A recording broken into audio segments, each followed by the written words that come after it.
For years, these chilling cold cases were left to fade into oblivion. Victims forgotten, killers never caught. But against all odds, the truth emerged. New DNA, fresh breakthroughs, and shocking confessions cracked what seemed unsolvable. These are the 20 most bizarre cold cases finally solved.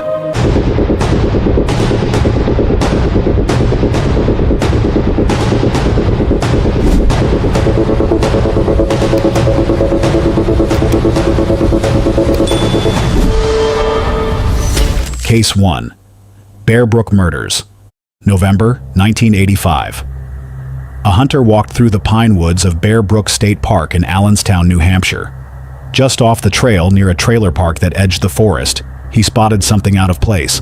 A rusted 55-gallon steel drum, sealed shut and covered in brush. He pried it open. The smell of decay hit him first. Inside were the remains of a woman and a little girl, wrapped in plastic and hidden away. One officer who arrived later admitted, "I'll never forget the smell coming from that barrel. It stays with you." Allenstown wasn't a place where people vanished without notice. With a population of barely 5,000, neighbors knew each other's routines. The discovery left people shaken. Parents kept children indoors, and families steered clear of the park. The woman was estimated to be in her mid-20s to early 30s, around 5'4", with dark hair. The girl was between 5 and 10 years old. Their clothing was ordinary, their features already blurred by time. No missing person report in New Hampshire, or anywhere else in the country, matched them. To investigators, they were simply two Jane Does. The New Hampshire State Police Major Crime Unit, backed by the FBI, took over. Forensic examiners could only say the victims had likely died years earlier, in the late 1970s or early 80s. Advanced DNA testing was still years away. At best, investigators suspected blunt force trauma, though decomposition made certainty impossible. They preserved hair, bone, and tissue, a decision that seemed small at the time, but would later prove critical. The case quickly became known as the Barrel Murders. In town, people gave the victims their own name, the Allenstown Four. It was a grim nickname, because only 2 had been found. Residents feared there were more. Newspaper sketches of the unidentified victims were pinned on refrigerators and bulletin boards, with neighbors whispering, "She could have been ours." Year after year, forensic reconstructions were circulated, yet no one came forward. For 15 years, the mystery sat unsolved. Then, in May 2000, children playing near the same clearing made a horrific discovery. Another identical drum, just 100 yards from the first, lay hidden in the brush. When investigators opened it, they found 2 young girls, between 1 and 4 years old, treated the same way, wrapped in plastic, sealed in steel. The shock cut even deeper the second time. Forensic testing confirmed that the woman and 2 of the children were related, a mother and her daughters. The youngest girl, however, was not biologically related. Detectives now faced a chilling possibility that one man had destroyed not one family, but 2. Forensic analysis suggested the victims had likely died more than 2 decades earlier, late 1970s to early 1980s, years before the first barrel was found in 1985. Both barrels, it seemed, had been left there together. Only fate determined that one was found years before the other. The 15-year gap raised more questions than answers. Were the drums placed at the same time, or did someone return years later, brazenly dropping another near the first? The placement suggested someone who felt confident the woods would guard their secret. One detective later said, "We had no names, no leads, and no way to connect them. All we had were those barrels, staring back at us." But while the years passed and memories faded, the samples collected from those drums did not. Fragile fragments of bone, strands of hair, they were carefully preserved, waiting for a science that didn't yet exist. Those remains held answers no one could reach at the time. 4 victims, 2 barrels, no names. For decades, their voices were silent. But inside their DNA lay the power to break that silence and expose a killer hiding in plain sight.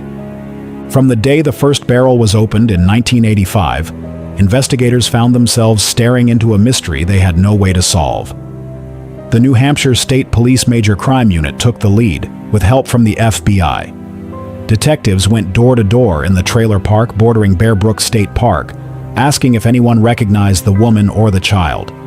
People described strangers who had passed through, a man who kept to himself, but no one could connect a name to the victims. One detective later admitted, "It was like they never existed."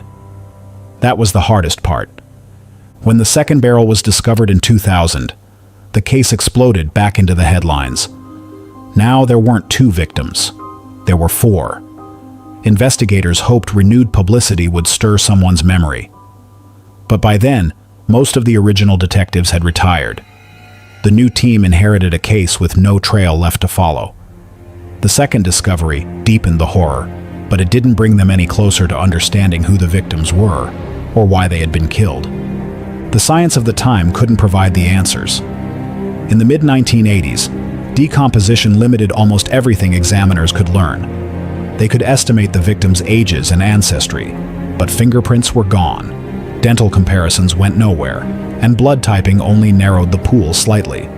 Forensic analysts suspected blunt force trauma as the likely cause of death, though the damage could also have come from strangulation.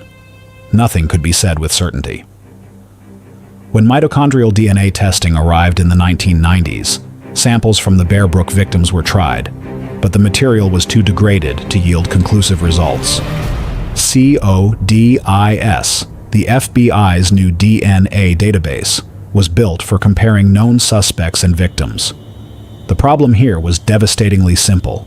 These victims had no names, and there was no suspect to match them against. As the years passed without answers, theories filled the silence. Some believed a drifter along the interstates had murdered them and kept moving. Others whispered about organized crime, pointing to the industrial barrels as something more deliberate than random violence. Closer to home, residents of the trailer park fell under suspicion. The police investigated each rumor. None led anywhere. "We chased shadows," one officer recalled. "Every time we thought we had something, it collapsed." What kept hope alive was one decision. Nothing from the crime scene was thrown away. Investigators stored the rusted barrels, the plastic sheeting, every strand of hair and fragment of bone. They didn't know what future technology might exist, but they believed one day the evidence would speak.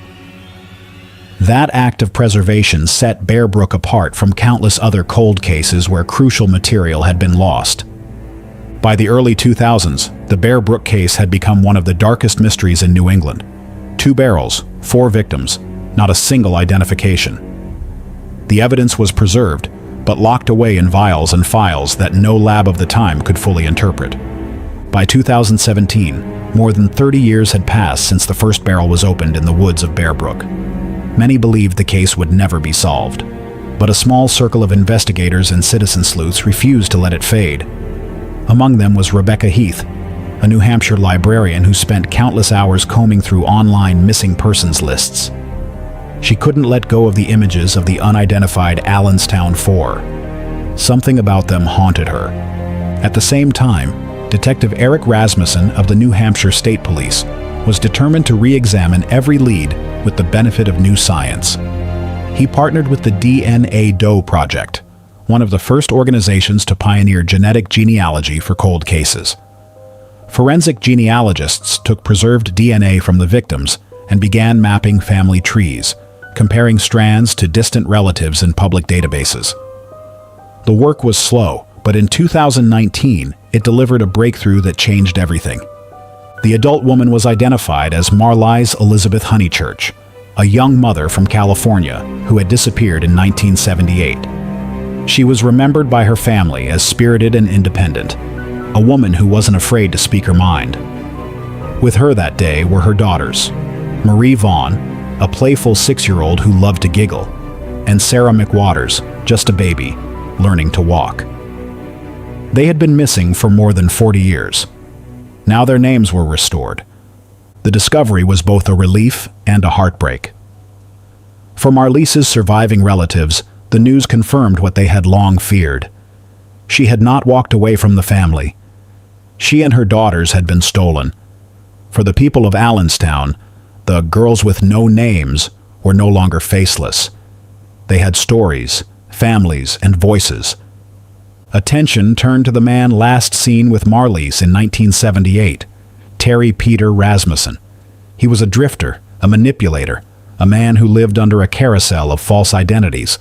Bob Evans, Curtis Kimball, Larry Vanner. It was this ability to reinvent himself that earned him the title, the Chameleon Killer. Rasmussen's record stretched across the country. In California, he had been convicted of murdering Yoon Soon Jun, a woman he buried in her own basement. He had also been linked to a little girl known as Lisa, who was discovered alive but had been abducted and raised under one of his false names. DNA later proved Lisa wasn't his child. She had been stolen from her mother, who was never found. His entire life was a trail of stolen names and broken families. Investigators pieced together his history. In the late 1970s, Rasmussen lived in the very trailer park that bordered Bear Brook State Park. He was hiding in plain sight, steps away from where the barrels were left. To detectives, the conclusion was inescapable. Rasmussen was responsible for the murders. Yet one mystery remained. The youngest girl, found in the second barrel, was not related to Marlies or her daughters. For years, her identity was the last unanswered question. Finally, in 2025, with new advancements in genetic genealogy and larger DNA databases, investigators confirmed the truth. She was Rasmussen's own biological daughter, born to an unidentified woman. The revelation was chilling. Rasmussen had murdered not only his partner and her children, but also his own child. By then, justice was impossible. Rasmussen had died in 2010 in a California prison while serving a sentence for the murder of Yoon Soon Jun. There would be no trial, no chance for families to look him in the eye. Answers came, but accountability would never follow. Investigators believed Rasmussen's motive was as chilling as it was simple. He destroyed families to keep control and to protect his false identities. Women who resisted him and the children who tied him to them became expendable. It wasn't about profit or jealousy or revenge. It was about control and erasure. The legacy of Bear Brook reached beyond New Hampshire. It was the first high-profile case solved through forensic genealogy. The methods pioneered here laid the groundwork for hundreds of other cold case breakthroughs, including the capture of the Golden State Killer. A case once thought unsolvable became the blueprint for solving the impossible. Case 2. I-65/Days Inn Killer. On the night of February 21, 1987, 41-year-old Vicki Heath settled into her shift at the Super 8 Motel in Elizabethtown, Kentucky. Friends described her as warm, dependable, and the kind of woman who would bend over backward to help anyone. That night, she answered phones, checked in travelers, and carried out her duties with the same steady calm she was known for. But before sunrise, her body was discovered behind the motel. She had been sexually assaulted, robbed, and shot twice. The register was emptied, but the violence far outweighed the few bills stolen. To detectives, it was clear the motive wasn't money. This was about control, domination, and cruelty. At first, Vicki's murder seemed like a horrifying but isolated case. But 2 years later, on March 3, 1989, the pattern began to emerge. Jean Gilbert, 34 years old, was working the overnight shift at a Days Inn in Remington, Indiana. Jean was a mother of two, remembered by her family as selfless, with a sharp sense of humor that made people laugh even when days were hard. She had taken the late shift to provide for her children. By morning, she was gone, raped, shot, and left lifeless in a motel hallway. That very same night, just 50 miles north in Merrillville, Indiana, another woman's life was stolen. Margaret Peggy Gill, only 24, was working alone at the front desk of a Days Inn. Peggy was close to her family, especially her sister Mary, who often said Peggy had a smile that could light up a room. She never came home. Like Jean, she was raped, shot, and killed. Two women murdered in separate towns, within hours of each other, both working the graveyard shift at roadside motels. The similarities were undeniable. A predator was moving along Interstate 65, and he was hunting women in plain sight. The press gave him a name, the I-65 Killer, or the Days Inn Killer. The label stuck, and fear followed. Motel employees across Indiana and Kentucky begged not to work overnight. Chains scrambled to change policies, some closing their lobbies after midnight, forcing guests to check in through glass partitions. But the changes came too late. On January 1990, he struck again. A clerk at the Days Inn in Columbus, Indiana, was attacked in her own room. She was raped, stabbed, and left for dead.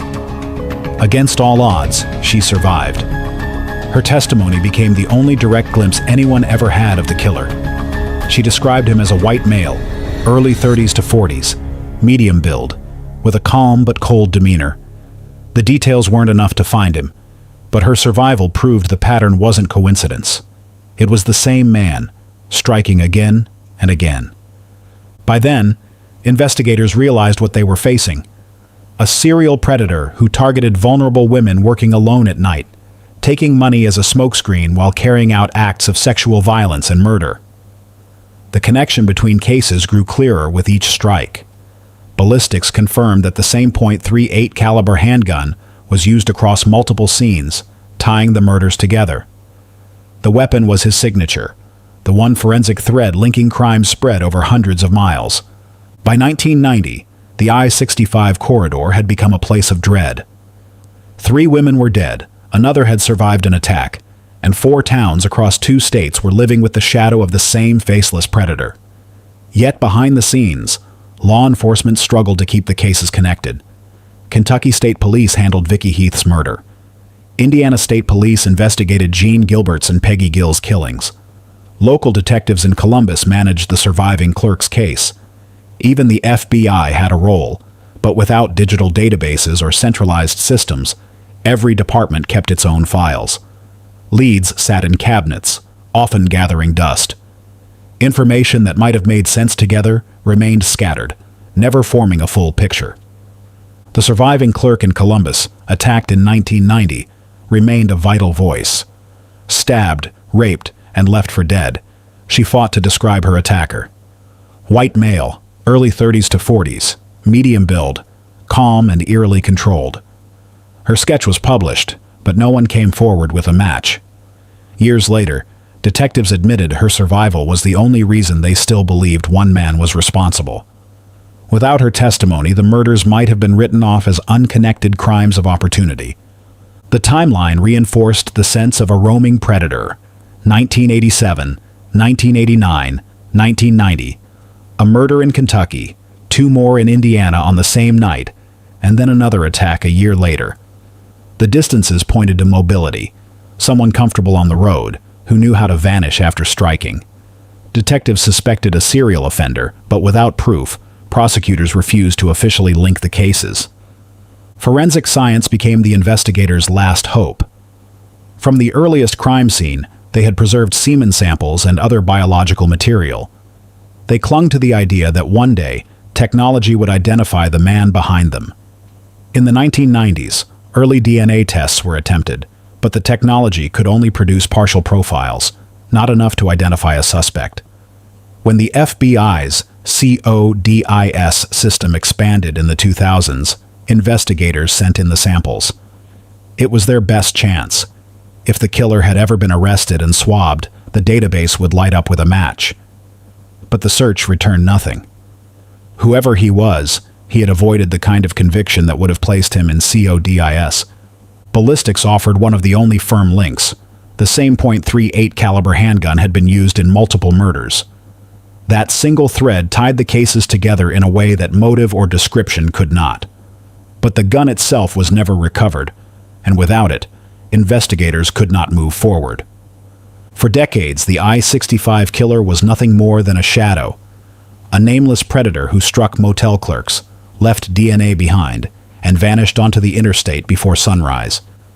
The case files grew dusty, detectives retired, and families endured anniversaries without answers. Yet the evidence, sealed in envelopes since the 1980s, never disappeared. And in April 2022, the silence finally broke. That spring, the Indiana State Police revealed that new technology had uncovered the killer's identity. With the help of forensic genealogy labs, investigators uploaded preserved DNA into databases where it was compared against distant relatives. Analysts painstakingly built a family tree, one branch at a time, until the trail converged on a single name: Harry Edward Greenwell. Greenwell, born in 1944, had lived a life of crime. His record stretched across states: burglary, assault, theft, and a reputation for violence. He was manipulative, restless, and known for escaping custody more than once. Records placed him in Iowa, Indiana, and Kentucky throughout the 1980s and 1990s, moving along the same highways where the murders had occurred. His transience matched the pattern detectives had always suspected. He was a man who lived on the road, who knew how to vanish after killing. But Greenwell had already died in 2013 at age 68. He would never face charges, never stand before the families he destroyed. For many, that made the announcement bittersweet. Vicky Heath's relatives, who had been holding vigils since 1987, said the news brought closure, but no justice. Peggy Gill's sister, Mary, described it simply: "We prayed for a name. Now we have one, but he can't be punished." And Jean Gilbert's daughter added, "We finally have a name, but he will never face us." The relief was real, but so was the ache. For investigators who had chased the case across decades, the moment was emotional. One Indiana State Police detective admitted, "This one never left us." To finally put a name to him after all these years, it's hard to describe. Superintendent Doug Carter called the case a lesson in patience, saying it proved the value of preserving DNA evidence even when years, then decades, passed without results. The genealogy breakthrough was more than just an answer for 3 families. It was a landmark in cold case investigation. The I-65 killer became one of the clearest examples of how science could resurrect old cases and give voices back to the silenced. It showed that preserving swabs, fibers, and biological material was not an act of futility, but a lifeline to the future. And it highlighted what investigators had long lacked in the 1980s: genuine interagency cooperation. Where once Kentucky, Indiana, and the FBI had worked in parallel, now they shared databases, evidence, and breakthroughs. But even with a name, questions linger. Greenwell's life and movements suggest he may have been responsible for more than the 3 murders and 1 attempted murder attributed to him. Detectives have since reviewed unsolved motel attacks and violent crimes along other Midwest highways, asking whether his pattern stretched further than anyone realized. His DNA ties him to the I-65 killings, but his past, a drifter with violent habits, hints at the possibility of more victims who may never be connected. Case 3. The Boy in the Box. On February 25, 1957, the quiet neighborhood of Fox Chase in northeast Philadelphia was a working-class enclave where families felt safe, children played freely, and crime rarely touched the headlines. That sense of safety shattered when a young man out checking muskrat traps stumbled across a large discarded cardboard box hidden in the brush along Susquehanna Road. Inside was a sight no one in Philadelphia would ever forget. Wrapped in a thin plaid blanket lay the body of a small boy. He was about 4 years old, naked, with light brown hair cut roughly, the clippings still clinging to his fragile skin. His body bore the marks of prolonged suffering: bruises, scars from past injuries, surgical evidence of a hernia operation, and the faint trace of a vaccine injection. His stomach showed signs of malnourishment, his bones thin and fragile. His hands and feet were wrinkled, as if they had been immersed in water before death. The coroner later confirmed the cause: blunt force trauma to the head. The discovery shook the city. In 1957, Philadelphia was growing rapidly, its suburbs spreading, its families thriving in a post-war boom. A child abandoned in a box cut against every notion of family life and community decency. Reporters swarmed the scene, and headlines captured the horror. Soon the boy was being called the Boy in the Box. Others would come to know him as America's unknown child. Detectives worked frantically. This was no routine case. It was personal from the very start. One veteran later admitted, "We had seen killings before, but a little boy thrown away like trash? None of us could let it go." Police canvassed the scene and recovered other items, a blue corduroy cap and a child's scarf. The cap was traced to a shop in South Philadelphia. The owner even remembered selling it, but he couldn't identify the buyer. The plaid blanket was traced to a manufacturer, but it had been sold across many stores. The cardboard box had once held a J.C. Penney bassinet, purchased through mail order. Detectives tracked the shipments, but again, nothing connected to a suspect. Each clue seemed promising at first, and each dissolved into another dead end. Forensics of the day offered little more. The boy's fingerprints were recorded, but found no match. Investigators tried comparing his footprints to hospital birth records across the city. No match. Dental charts were examined in the hope that a dentist might recognize the work. Again, nothing. Without identification, there was no starting point, no family to question, no background to trace. He appeared to exist only in death. The police turned to the public. Thousands of flyers bearing the boy's face were printed and mailed with household gas bills. His photo hung in post offices and train stations. The case was covered by national newspapers, and tips poured in from across the country. But not a single family came forward to claim him. When it came time to bury the boy, the city turned out. His small coffin was lowered into a potter's field, attended not by family, but by detectives, clergy, and citizens who refused to let him be erased. His grave marker bore a simple prayer: "Heavenly Father, bless this unknown boy." From the very start, the case revealed a disturbing contradiction. Here was a child who had clearly been neglected and abused, underfed, scarred, beaten. Yet he had also been cared for, at least in fragments. He had surgery for a hernia. He had received vaccines. His hair had been cut just before death. Who had cared enough to seek medical treatment, only to later discard him in a box? That unanswered question haunted investigators and the city for decades. From the very beginning, detectives believed someone had to know this boy. A 4-year-old child does not simply vanish without notice, yet every path they followed seemed to collapse, leaving him as anonymous in investigation as he had been in life. One of the earliest leads brought them to a foster family less than 2 miles from where the body was found. The family kept dozens of children at a time, and neighbors often whispered about poor conditions. Detectives examined their records, questioned residents, and tried to match the boy's features to children in their care. But there was no link. What seemed like a promising clue dissolved into another frustrating dead end. They widened the search to orphanages and foster homes across Philadelphia. Each child was accounted for. The boy's absence from any registry deepened a disturbing suspicion. Perhaps he had never been registered at birth at all. Perhaps he was raised in secrecy, unwanted, and discarded without ever officially existing. That possibility was chilling, but it explained why no missing child report ever came. The public's horror at the case generated a tidal wave of tips.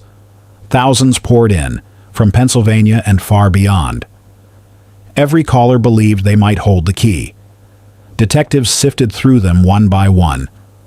Some sounded credible at first, only to collapse under scrutiny.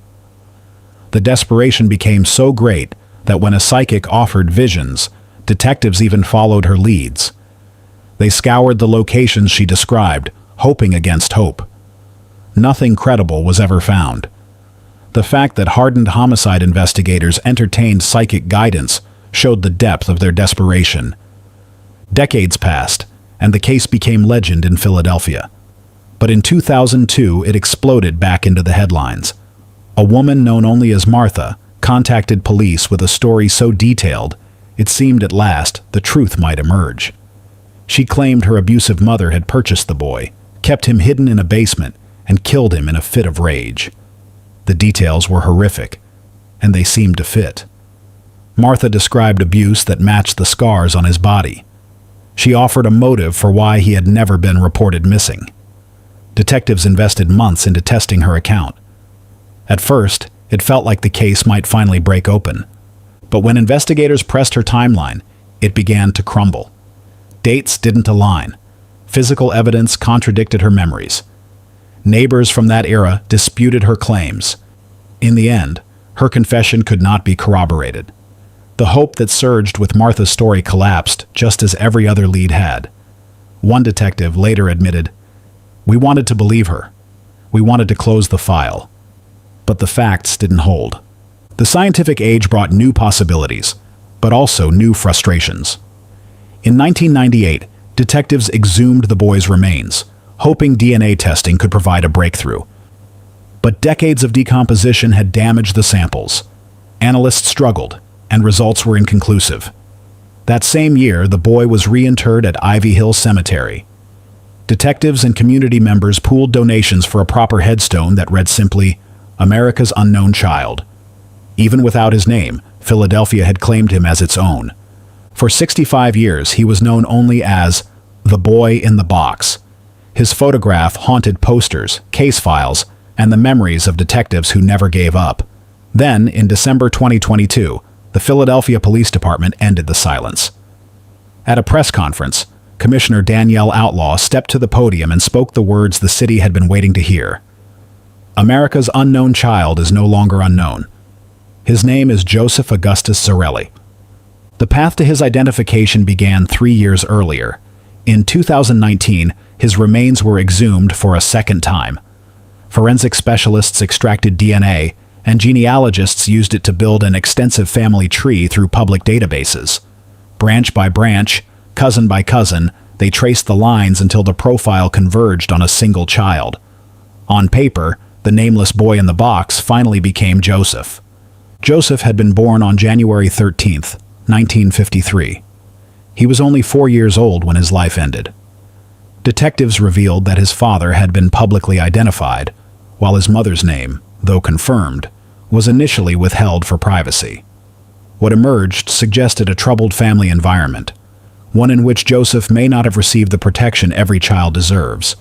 He had siblings who survived, some still alive today, which means others in his family grew up while Joseph was buried nameless. Whether they knew or suspected what had happened remains an open question. For the police, the revelation was deeply personal. Generations of detectives had carried Joseph's face in their wallets and on their desks. One retired investigator admitted, "Every time a new lead came in, I thought, maybe this is it." To finally speak his name, it means everything others said the case had become almost a sacred duty, passed from one unit to the next, each determined not to let the boy be forgotten. Some had worked the case for decades without answers, yet the preservation of his DNA had made this final breakthrough possible. For 65 years, America's unknown child lay nameless, a symbol of unanswered grief. Now we know his name, Joseph Augustus Zarelli. But in another case, a mother's secret stretched across 3 states, and the trail of bodies it left behind would not be revealed for decades. Case 4. Lady of the Dunes.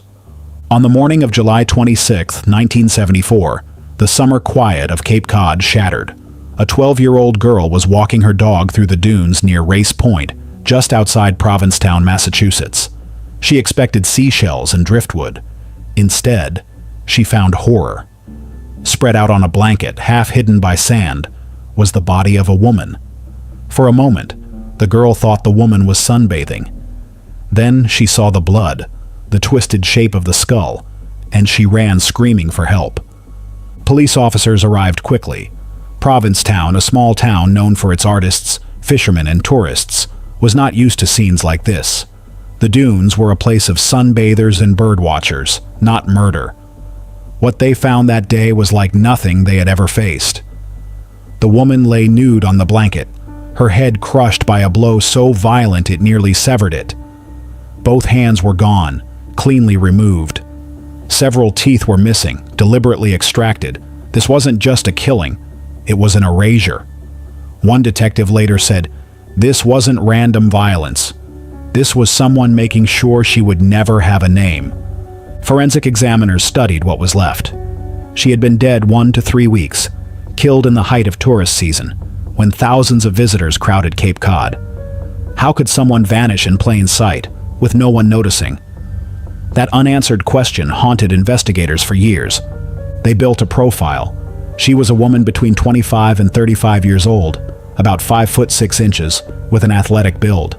Her reddish-brown hair was tied back in a ponytail. Her most striking feature was not visible at first glance, but hidden in her mouth: expensive dental work. Several crowns and restorations worth thousands in 1974, the kind usually done by a high-end dentist in New York or another big city. Detectives thought they had their golden lead. They circulated her dental x-rays across Massachusetts and beyond, certain a dentist would recognize the work. But no one came forward. The lead went cold. The community buried her quietly. She had no name, no family stepping forward, no past they could trace. She was laid to rest as a Jane Doe, soon to be remembered only by the haunting name the press gave her, the Lady of the Dunes. And yet, investigators made a choice that changed everything. They preserved what they could: her skull, her teeth, tissue samples. In the mid-1970s, there was no DNA testing, no forensic genealogy, no national databases. But the evidence was kept, sealed away against the possibility that science one day might speak for her. In the first years after her body was found, detectives clung to a grim detail: the removal of her hands and teeth. This wasn't random savagery. To them, it looked like method, an effort to silence her permanently. Investigators in the 1970s quietly told reporters that the crime bore the hallmarks of organized crime. A mob hit, perhaps, staged on the Cape. The missing hands meant no fingerprints. The missing teeth meant no dental match. It felt professional, one retired detective recalled, like someone who knew exactly how to erase a person. Police tried everything.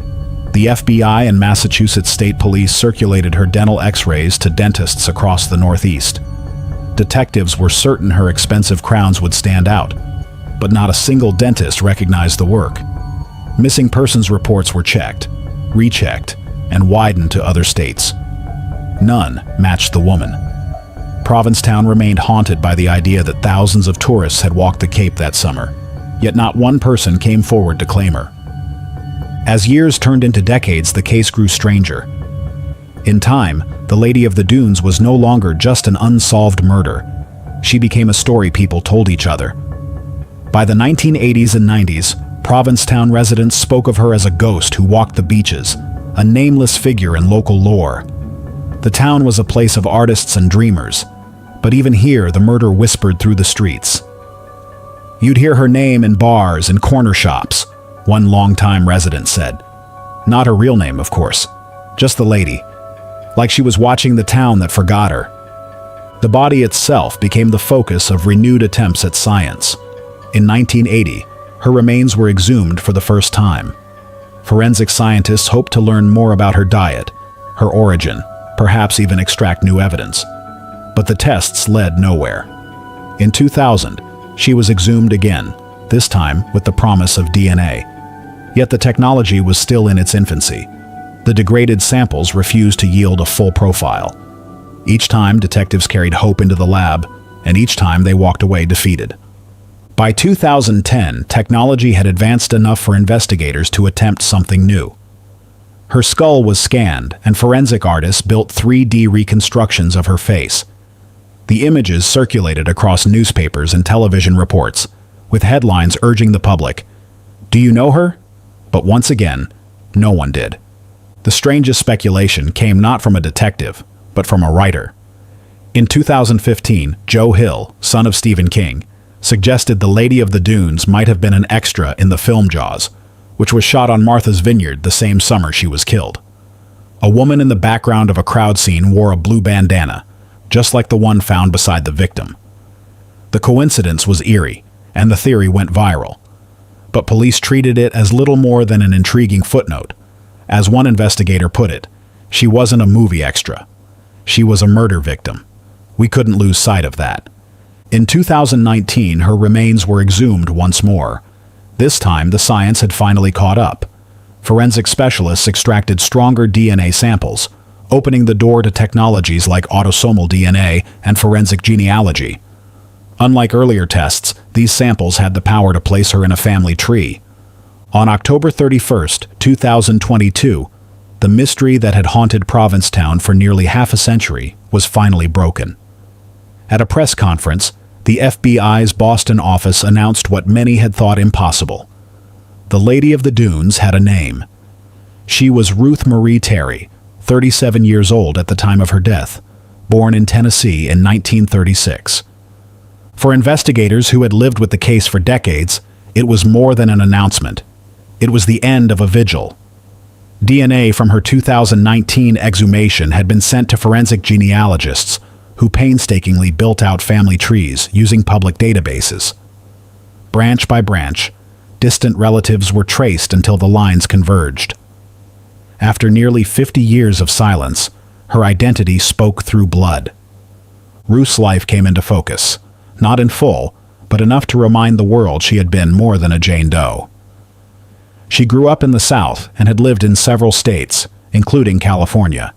Family members described her as kind and trusting, someone who wanted stability, but often chose the wrong men.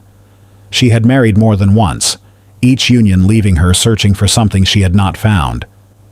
She had a son, who grew up never knowing what happened to his mother. To them, the Lady of the Dunes was not folklore. She was a missing piece of family history, stolen and buried.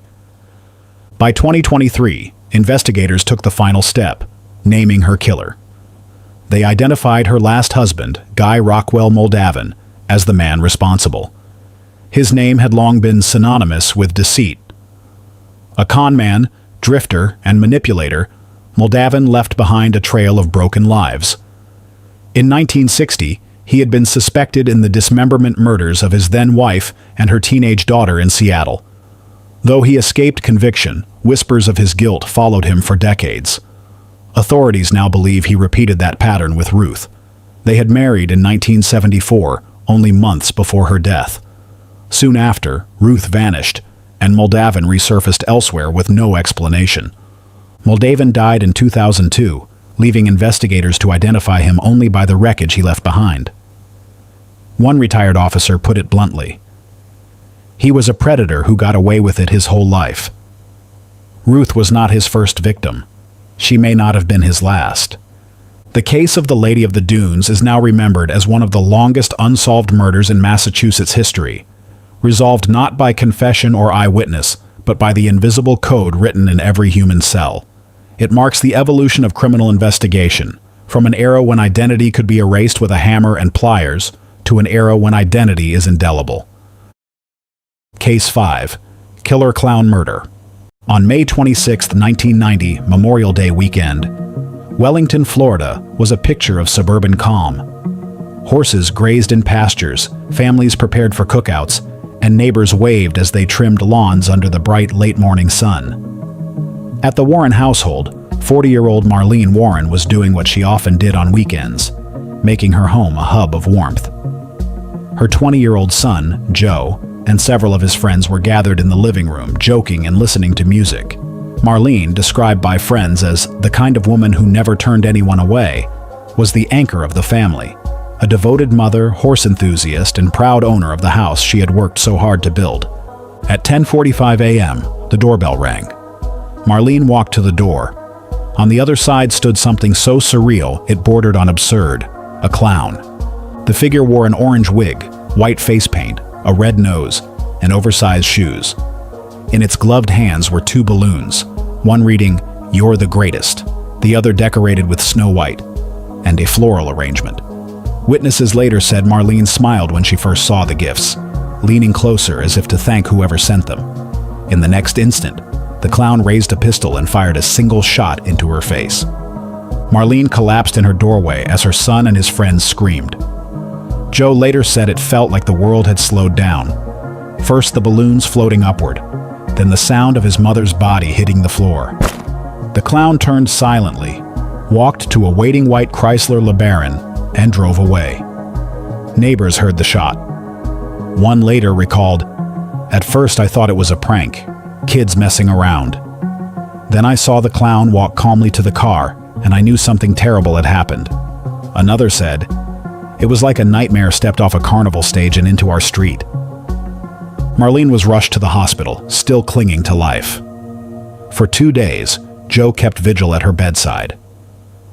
On May 28, 1990, She died from her injuries. Detectives from the Palm Beach County Sheriff's Office immediately launched an investigation. The crime scene was littered with details that were both bizarre and deliberate. They collected the balloons and flower arrangement, dusting them for prints. They canvassed local florists and gift shops to trace where the items had been purchased. Witnesses were interviewed, and neighbors' accounts of the white Chrysler LeBaron were logged. Within hours, deputies found an abandoned Chrysler matching the description. Fibers and hairs inside were carefully bagged, though in 1990 forensic testing could do little with them beyond cataloging. Investigators knew they were up against an unusually calculated crime. The clown's disguise had neutralized eyewitness identification. The balloons and flowers gave Marlene reason to open her door without suspicion. Even the getaway car, a common rental model, complicated the search. In the aftermath of Marlene Warren's murder, investigators zeroed in on the people closest to her.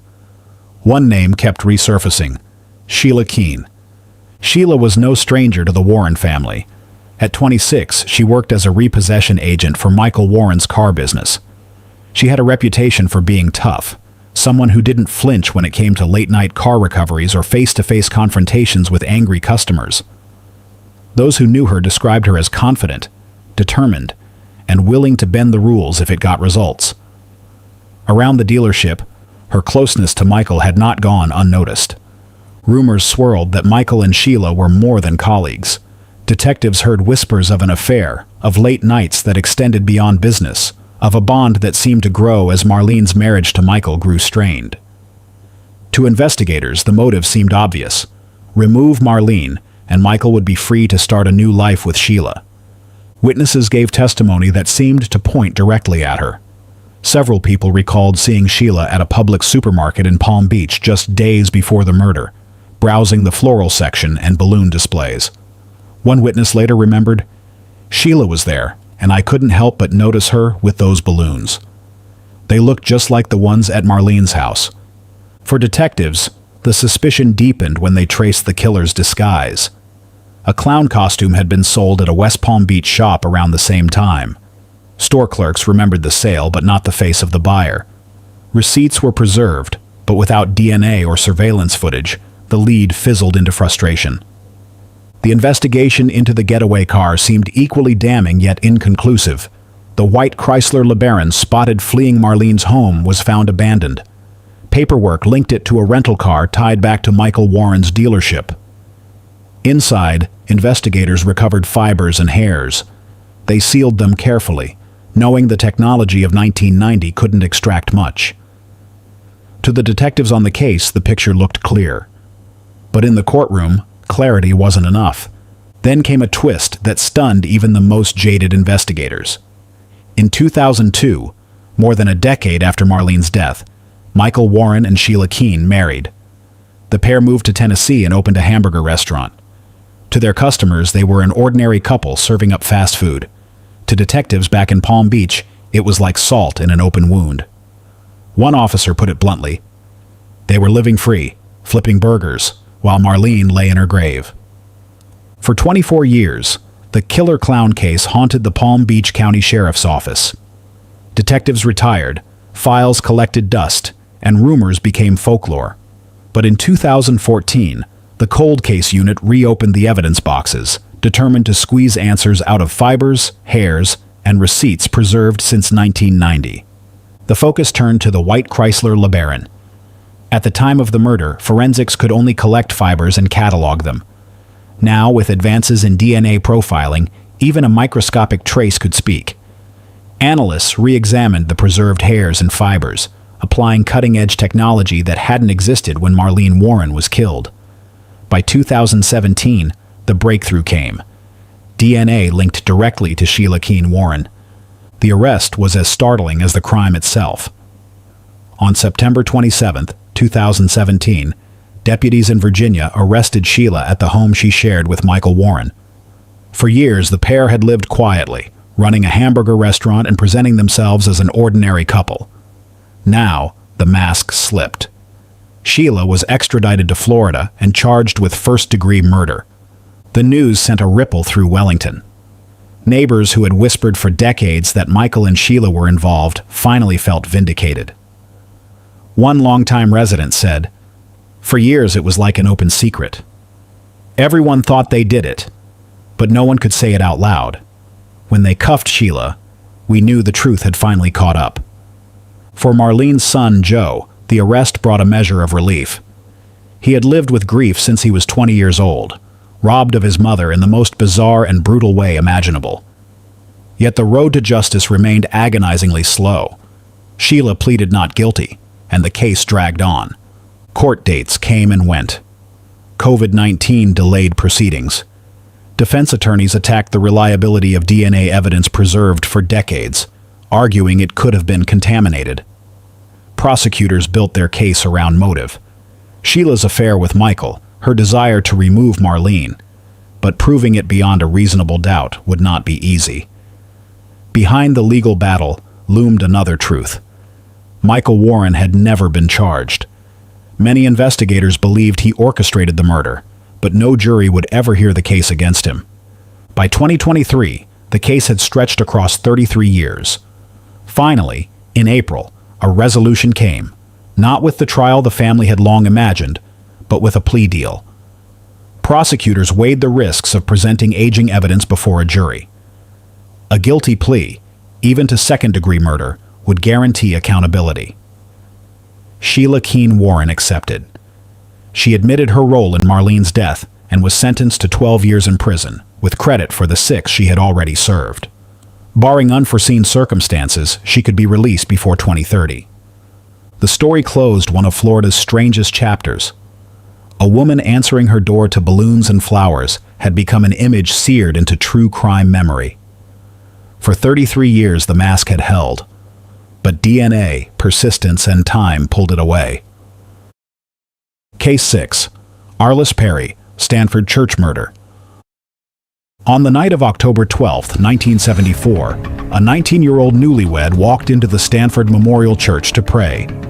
Hours later, her body would be found near the altar, staged in a way so grotesque it would horrify detectives and haunt the campus for decades. Her name was Arliss K. Perry. Raised in Bismarck, North Dakota, she was known for her quiet determination and unwavering Christian faith.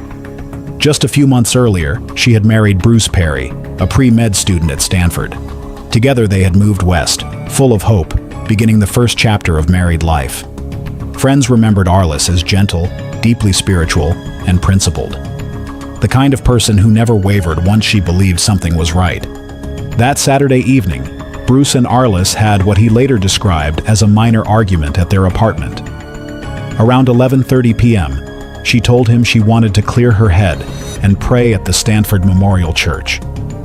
To Bruce, her plan fit her character perfectly. To detectives later, it marked the last time anyone saw her alive. The Memorial Church was the crown jewel of campus, towering Romanesque arches, mosaics, and gilded stained glass.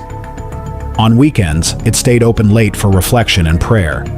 A security guard, Stephen Crawford, later noted seeing Arliss enter before midnight. Hours later, something was wrong. Around 3 a.m., Crawford found the church doors locked, but from the inside. Concerned, he called a campus locksmith. The two men forced entry. What they found inside was a scene neither would ever forget. Near the altar, in the glow of dim sanctuary lights, lay the body of Arliss Perry. She had been strangled with her own blouse. The autopsy would later show blunt trauma to the head, likely from one of the church's heavy candlesticks. Her body had been assaulted, and an ornate altar candle had been inserted into her. Another long candlestick lay across her chest. She was posed in a way that suggested ritual or staging, more than a simple act of violence.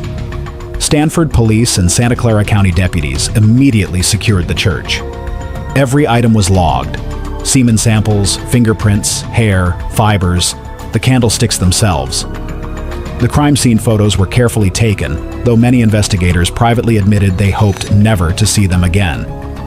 In 1974, DNA analysis did not exist. At best, blood typing and hair microscopy could narrow possibilities.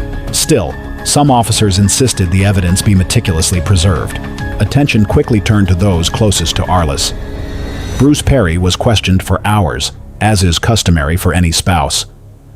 Police checked his alibi, administered a polygraph, and pressed him on the details of their last night together. He was eventually cleared, but the shadow of suspicion lingered publicly for years. By sunrise, the news had broken. The Stanford church murder was splashed across newspapers. Students awoke to fear on a campus known for its openness. Parents called administrators demanding answers. If a 19-year-old could be brutally murdered in the holiest place at Stanford, was anyone safe? One thing was certain, this was not an impulsive act. The violence, the staging, the locked doors, every detail suggested planning. Investigators did not know it yet, but the man who claimed to find Arliss's body was far more than a witness. In the immediate aftermath of the Memorial Church murder, detectives followed the oldest rule in homicide: start with the husband. Bruce Perry was grilled for hours. They asked him to walk through every detail: the argument, her decision to pray, the hours he spent waiting for her to come home. He submitted to a polygraph and passed. Friends confirmed his timeline. On paper, he was cleared. But in the eyes of the public, suspicion lingered. Detectives broadened their net. They questioned friends and church employees. They pulled in a drifter spotted near the church that night. He was interrogated, released, and faded back into anonymity. Each lead seemed to collapse into dust. The church had been open to anyone. Anyone could have walked through its doors that night. But the staging of Arliss's body gnawed at investigators. She had been posed deliberately, with altar candles and ritual overtones. To some, it looked like a crime scene meant to shock faith itself. That ambiguity fueled the first wave of theories. Was this an occult ritual? A satanic sacrifice? By the late 1970s and 1980s, those whispers turned into headlines. During America's satanic panic, Arliss Perry's murder became a touchstone. Newspapers ran with terms like ritual murder and church desecration. Parents on campus warned daughters not to walk alone. TV specials hinted at cults preying on students. Fear was no longer confined to Stanford. It spread across the nation, with Arliss's name often invoked as proof. Then, in 1979, the hysteria deepened. From a prison cell in New York, David Berkowitz, the son of Sam, wrote letters claiming Arliss's death was the work of a cult. His words had power because of who he was, a convicted serial killer who had already terrorized a city.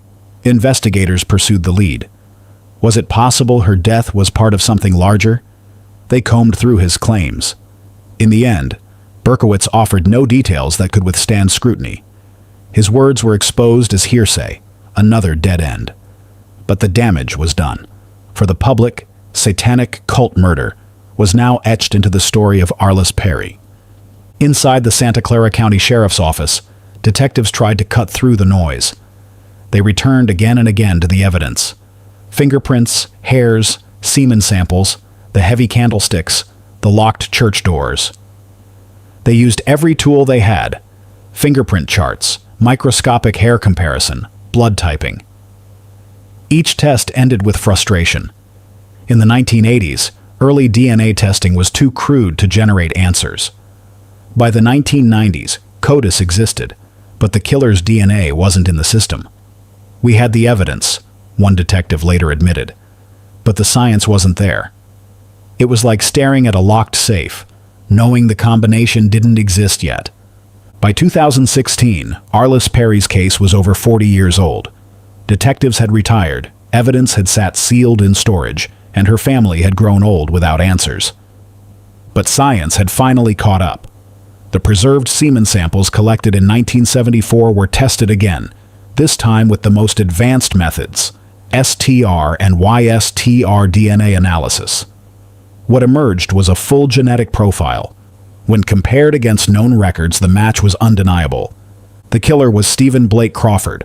Crawford was not a new name to investigators. He had been there on the morning her body was discovered, the Stanford security guard who unlocked the church with a locksmith and found Arliss near the altar. For decades, he had been treated as a witness, even a helpful presence. But now, DNA placed him at the center of the crime. Detectives began to reconstruct his life. Born in 1946, Crawford joined Stanford's security force in the early 1970s. On paper, he seemed steady, but colleagues later recalled him as aloof, sometimes odd, more comfortable in the empty quiet of campus buildings than among people. Records showed he had disciplinary problems, suspected theft from university property, tensions with supervisors. Nothing ever tied him to violent crime, but there were cracks that, in hindsight, looked darker. After leaving Stanford, Crawford lived quietly in San Jose. He worked odd jobs, married briefly, then divorced. His small apartment became a fortress of clutter. Books stacked on tables, old photos taped to the walls. He never remarried. He never moved far. All the while, the evidence sat in storage, waiting for technology that would finally catch him. On the morning of June 28, 2018, detectives and deputies arrived at Stephen Crawford's San Jose apartment with a search warrant in hand. They didn't come quietly. According to procedure, they knocked, announced themselves as law enforcement, and identified their purpose. Crawford had already been contacted by investigators in the weeks before, asked for a DNA sample, and he knew the Perry case was active again. When he heard their voices outside his door, he understood what was about to happen. The secret he had buried for 44 years was no longer safe. As the team entered, Crawford pulled a .380 caliber handgun. Before officers could reach him, he fired a single shot into his head. He died instantly, leaving behind no confession, no explanation, and no chance for a trial. Detectives would later say his suicide was an admission in itself. The DNA had already spoken. DNA confirmed it beyond doubt. Stephen Crawford had murdered Arliss Perry. But with his suicide, the answers froze in time. Investigators believe the motive was sexual opportunism, an attack of opportunity against a vulnerable young woman alone in a church. The staging with candlesticks, long thought to signal ritual or cult activity, was instead the work of one predator. Rumors of satanic sacrifice and nationwide cults, the conspiracy theories that grew over decades, were erased in a single stroke. For Arliss's family, the news brought a mix of relief and anguish. Her parents had died without ever knowing the truth. Surviving relatives described the moment as bittersweet. Finally, they could put a name to the man who had stolen her life, but justice in a courtroom would never come. Her widower, Bruce Perry, long cleared yet shadowed by suspicion, never spoke publicly about Crawford's exposure. Friends close to him said the resolution brought silence, not triumph. Her case remains one of California's most infamous cold cases, closed after 44 years not by confession or trial, but by science and persistence. It is a reminder that killers can hide in plain sight, holding keys to the crime scene, blending into the background, wearing uniforms of authority, and it is proof that evidence, if preserved, can outlast them all. Case 7. Sherry Rasmussen, Los Angeles, 1986, solved 2009. On the morning of February 24, 1986, Los Angeles moved through an ordinary winter day. But inside a Van Nuys condominium, something unspeakable had already happened. John Retton, a young engineer, had left for work around 7:30 a.m., kissing his wife goodbye. Sherry Rasmussen, just 29 years old, stayed behind. She was the director of nursing at Glendale Adventist Medical Center, the youngest to ever hold the role, admired for her mix of authority and kindness. Sherry was disciplined, punctual, and dependable. So when John returned home hours later to silence, something felt wrong. He called her name. No answer. As he stepped into the living room, he froze. Sherry was on the floor, partially covered by a quilt. Her face bore deep bruises, her chest riddled with bullet wounds. The stillness of her body shattered him. This wasn't the home he had left that morning. It was a crime scene. Detectives later reconstructed the attack. Sherry had fought hard. Defensive wounds covered her hands and arms. She had been beaten, bitten on her forearm, and shot 3 times in the chest with a .38 caliber handgun. Investigators noted the bite mark immediately and did something unusual for the time. They swabbed it for saliva, even though DNA testing didn't yet exist. That foresight would become vital decades later. The condo itself told a contradictory story. The sliding glass door had been pried open with a tool. A jewelry box was overturned in the bedroom, items scattered, some missing, but valuables left behind. In the parking lot, Sherry's car was gone. Later, it was recovered abandoned, another apparent burglary clue. To investigators in 1986, it looked like she had interrupted intruders. But the sheer brutality, the beating, the biting, the execution-style gunshots, hinted at something more personal. For Sherry's parents, Nels and Loretta Rasmussen, the call was every parent's nightmare. The Rasmussens weren't convinced by the burglary theory.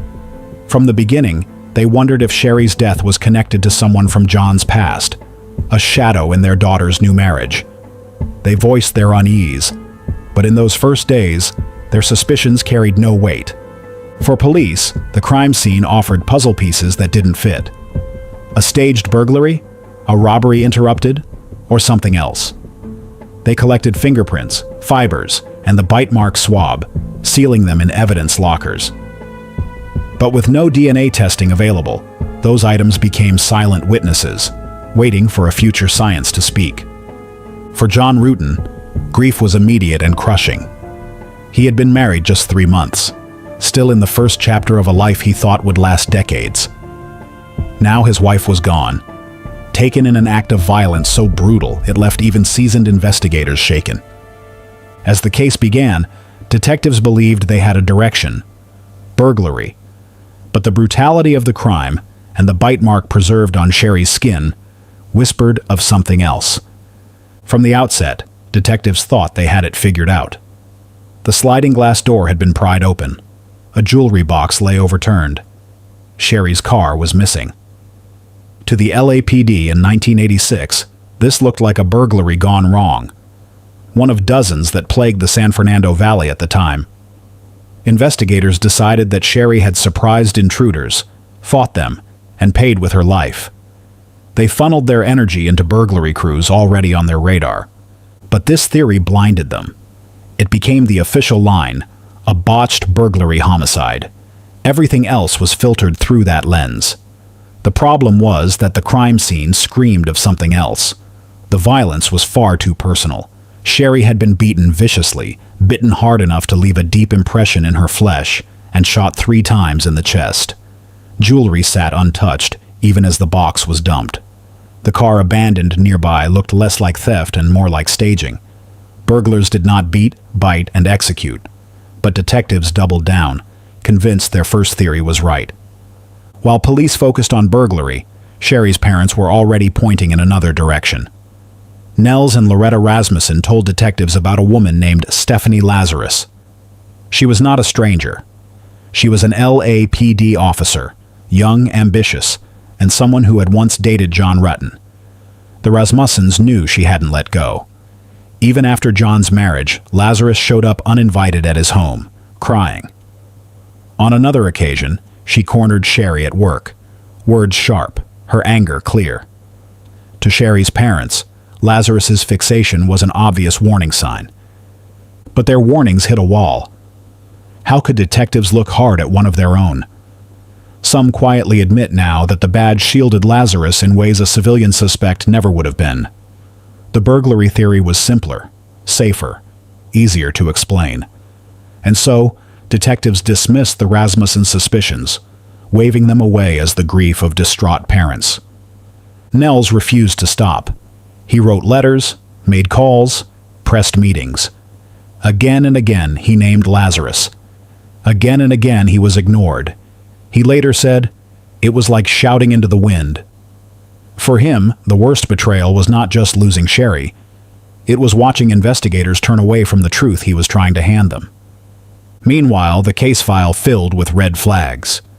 2 men from a burglary crew were questioned and cleared. John Rutan himself was investigated and ruled out quickly. The jewelry box detail was logged but never reconciled with the violence, and the most glaring clue, the bite mark swabbed from Sherry's body, was stored away, photographed, and forgotten, its importance left to the future. By 1987, the case went cold. Officially, it was listed as a burglary homicide. Unofficially, it was a closed circle of frustration.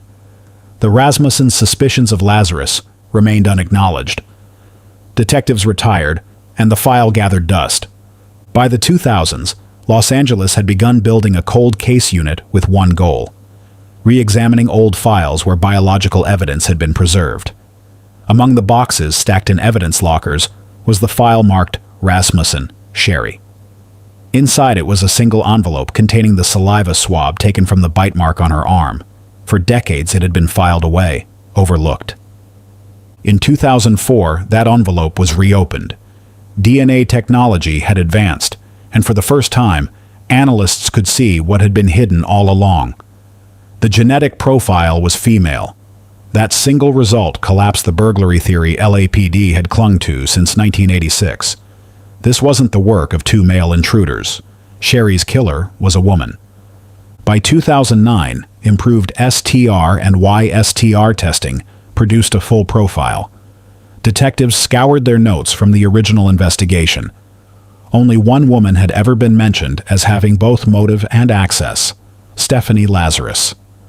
Back then, she had been dismissed as a grieving ex-girlfriend. Now she was a veteran LAPD detective, respected in the art theft unit, married and raising a daughter. To her colleagues, she was an accomplished investigator.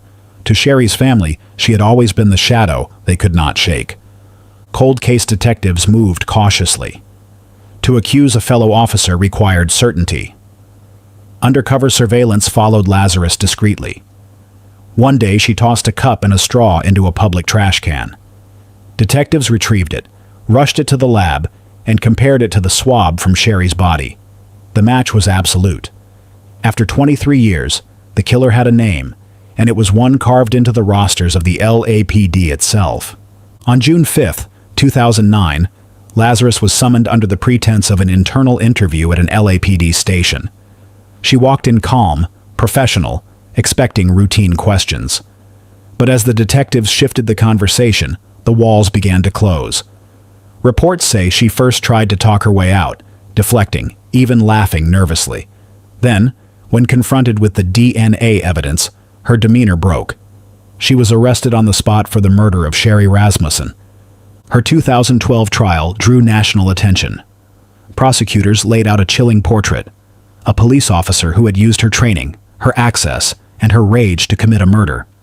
They described how Lazarus had stalked John Ruetten after he married Sherry, showing up uninvited at his home, crying on his doorstep, even confronting Sherry directly at her workplace. On the stand, John relived those moments, explaining how he had underestimated Lazarus's persistence. The defense attacked the evidence, suggesting contamination or mishandling over decades.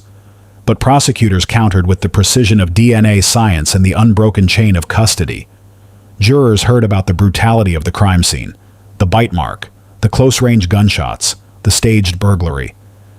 This was not random. This was personal. After weeks of testimony, the jury returned its verdict: guilty of first-degree murder. In May 2012, Stephanie Lazarus was sentenced to 27 years to life in prison. The conviction sent shockwaves through Los Angeles. Media outlets called it the betrayal inside the LAPD.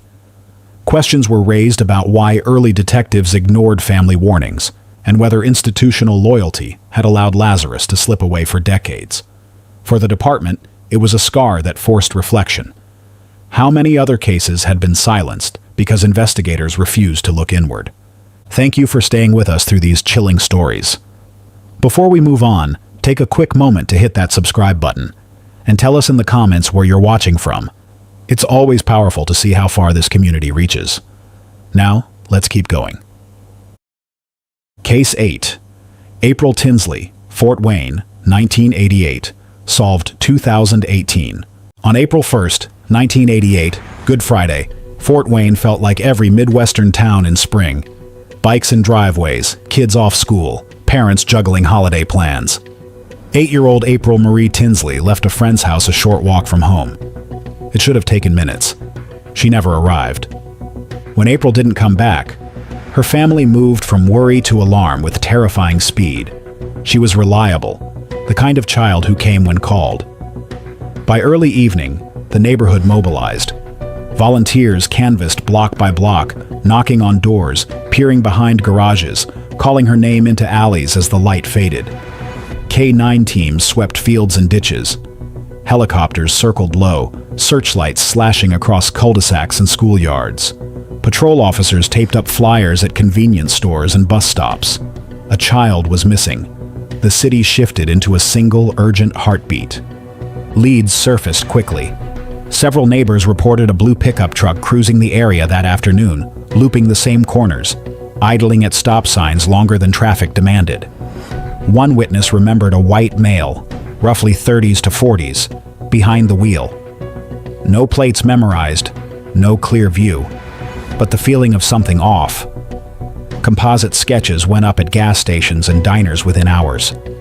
The first press conference carried a sentence no parent wants to hear: every hour matters.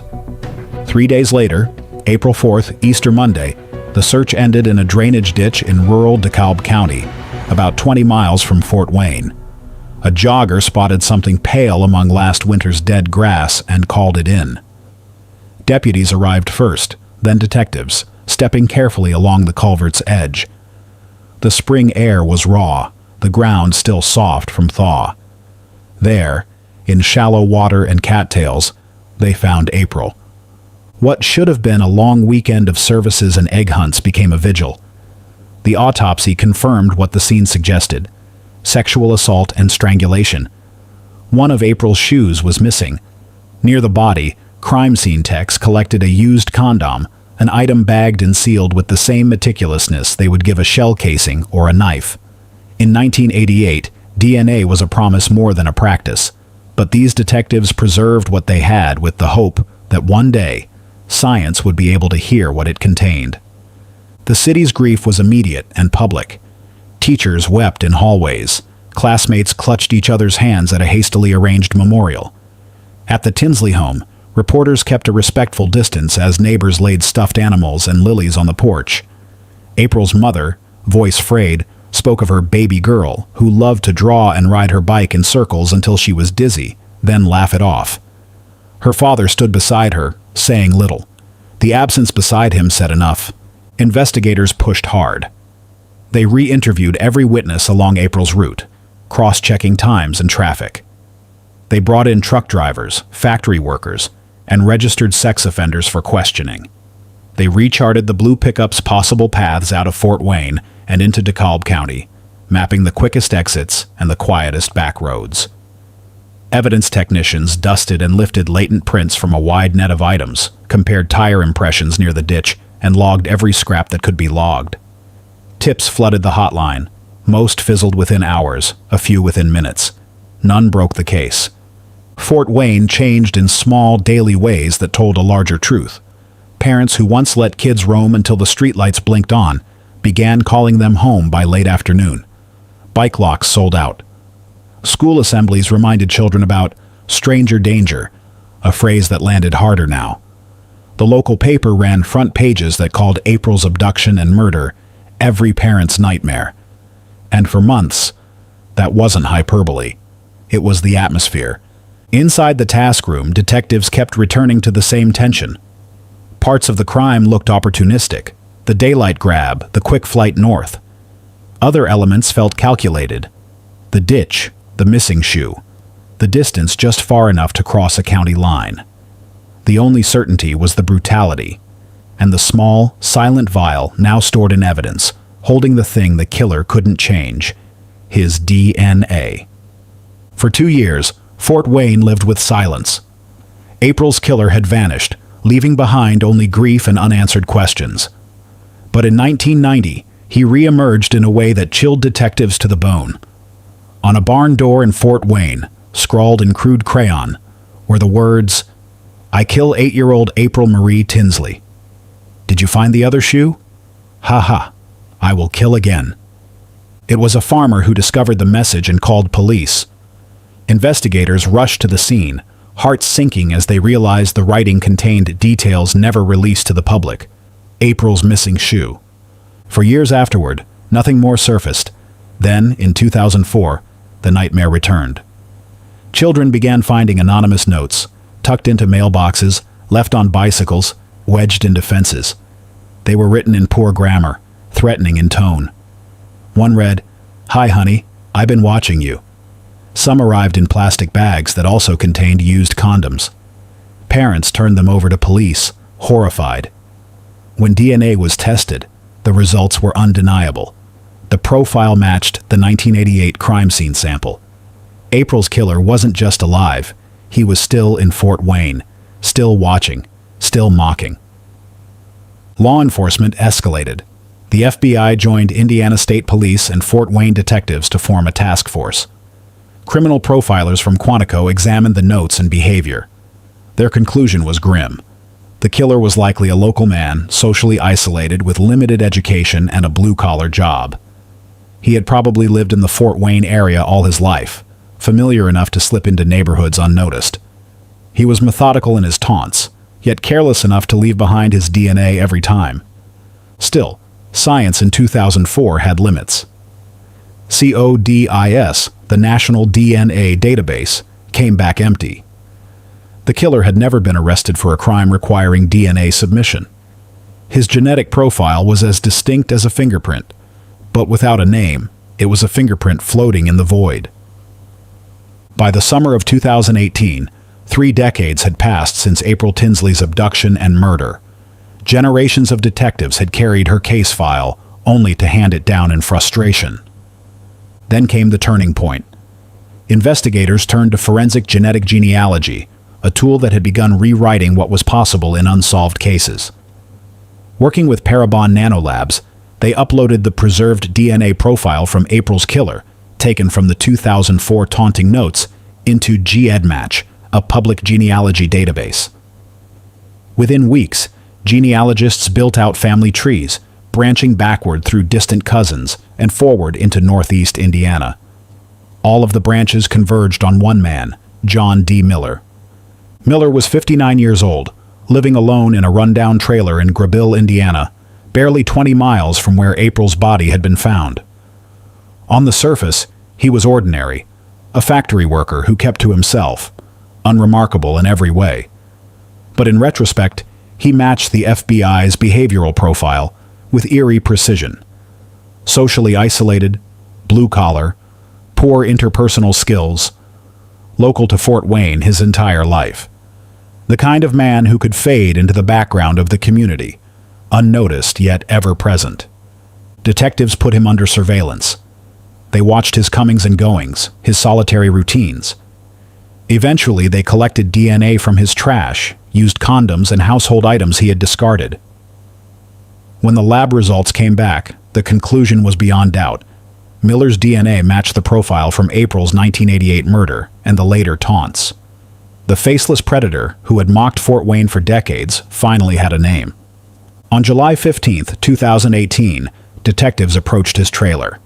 When they confronted him, one asked if he knew why they were there. Miller's answer was chilling in its simplicity. April Tinsley. He confessed without resistance. In flat, emotionless tones, he admitted he had lured April into his truck on Good Friday, 1988.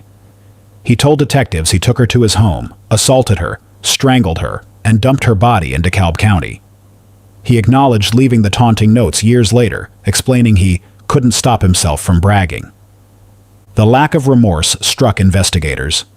He recounted the crime as if describing a routine chore, offering no apology, no tears, no hesitation. In December 2018, Miller pleaded guilty to murder and child molestation. The courtroom filled with April's relatives, reporters, and members of the community who had carried her memory for decades. When it came time for sentencing, April's mother stood and addressed the man who had stolen her child. Through tears, she called him exactly what he was: a monster. She said she had waited 30 years for this day, and though nothing could undo her daughter's death, at least justice had been spoken aloud. Miller sat expressionless, eyes downcast, offering nothing in return. The judge sentenced him to 80 years in prison, 50 for murder, 30 for child molestation. The sentence was symbolic as much as punitive. At his age, it guaranteed he would never leave prison alive. Case 9. Boston Strangler. 1960s to DNA Link 2013. On the night of June 14, 1962, Anna Sleezer's son let himself into her Boston apartment. The 55-year-old seamstress had not answered the phone. What he found would haunt the city for years: Anna's lifeless body in her bathroom, a cord from her bathrobe tied carefully, almost ritualistically, around her neck. Nothing else seemed disturbed. For detectives, the staging felt intimate, deliberate. For Boston's women, it was the beginning of a nightmare. In the months that followed, more women were found dead in their own homes. Some, like 62-year-old Mary Mullen, lived alone. Others, like 85-year-old Mary Brown, had survived wars and depressions only to be attacked in their twilight years.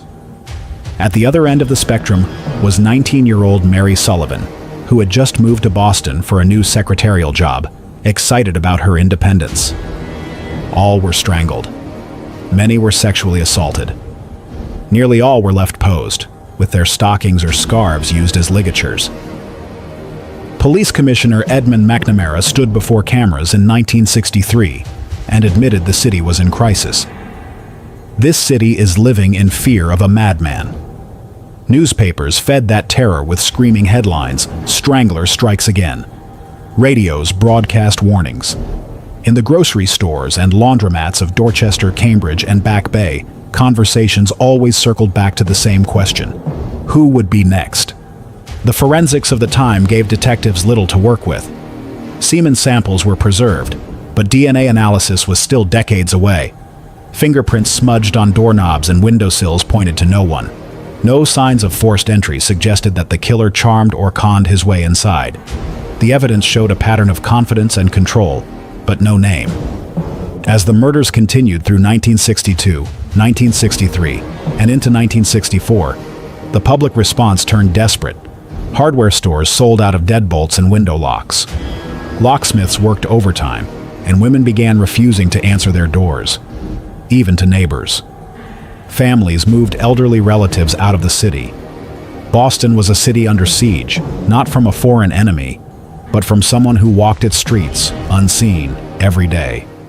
And then, in January 1964, the killing of Mary Sullivan struck a final devastating chord.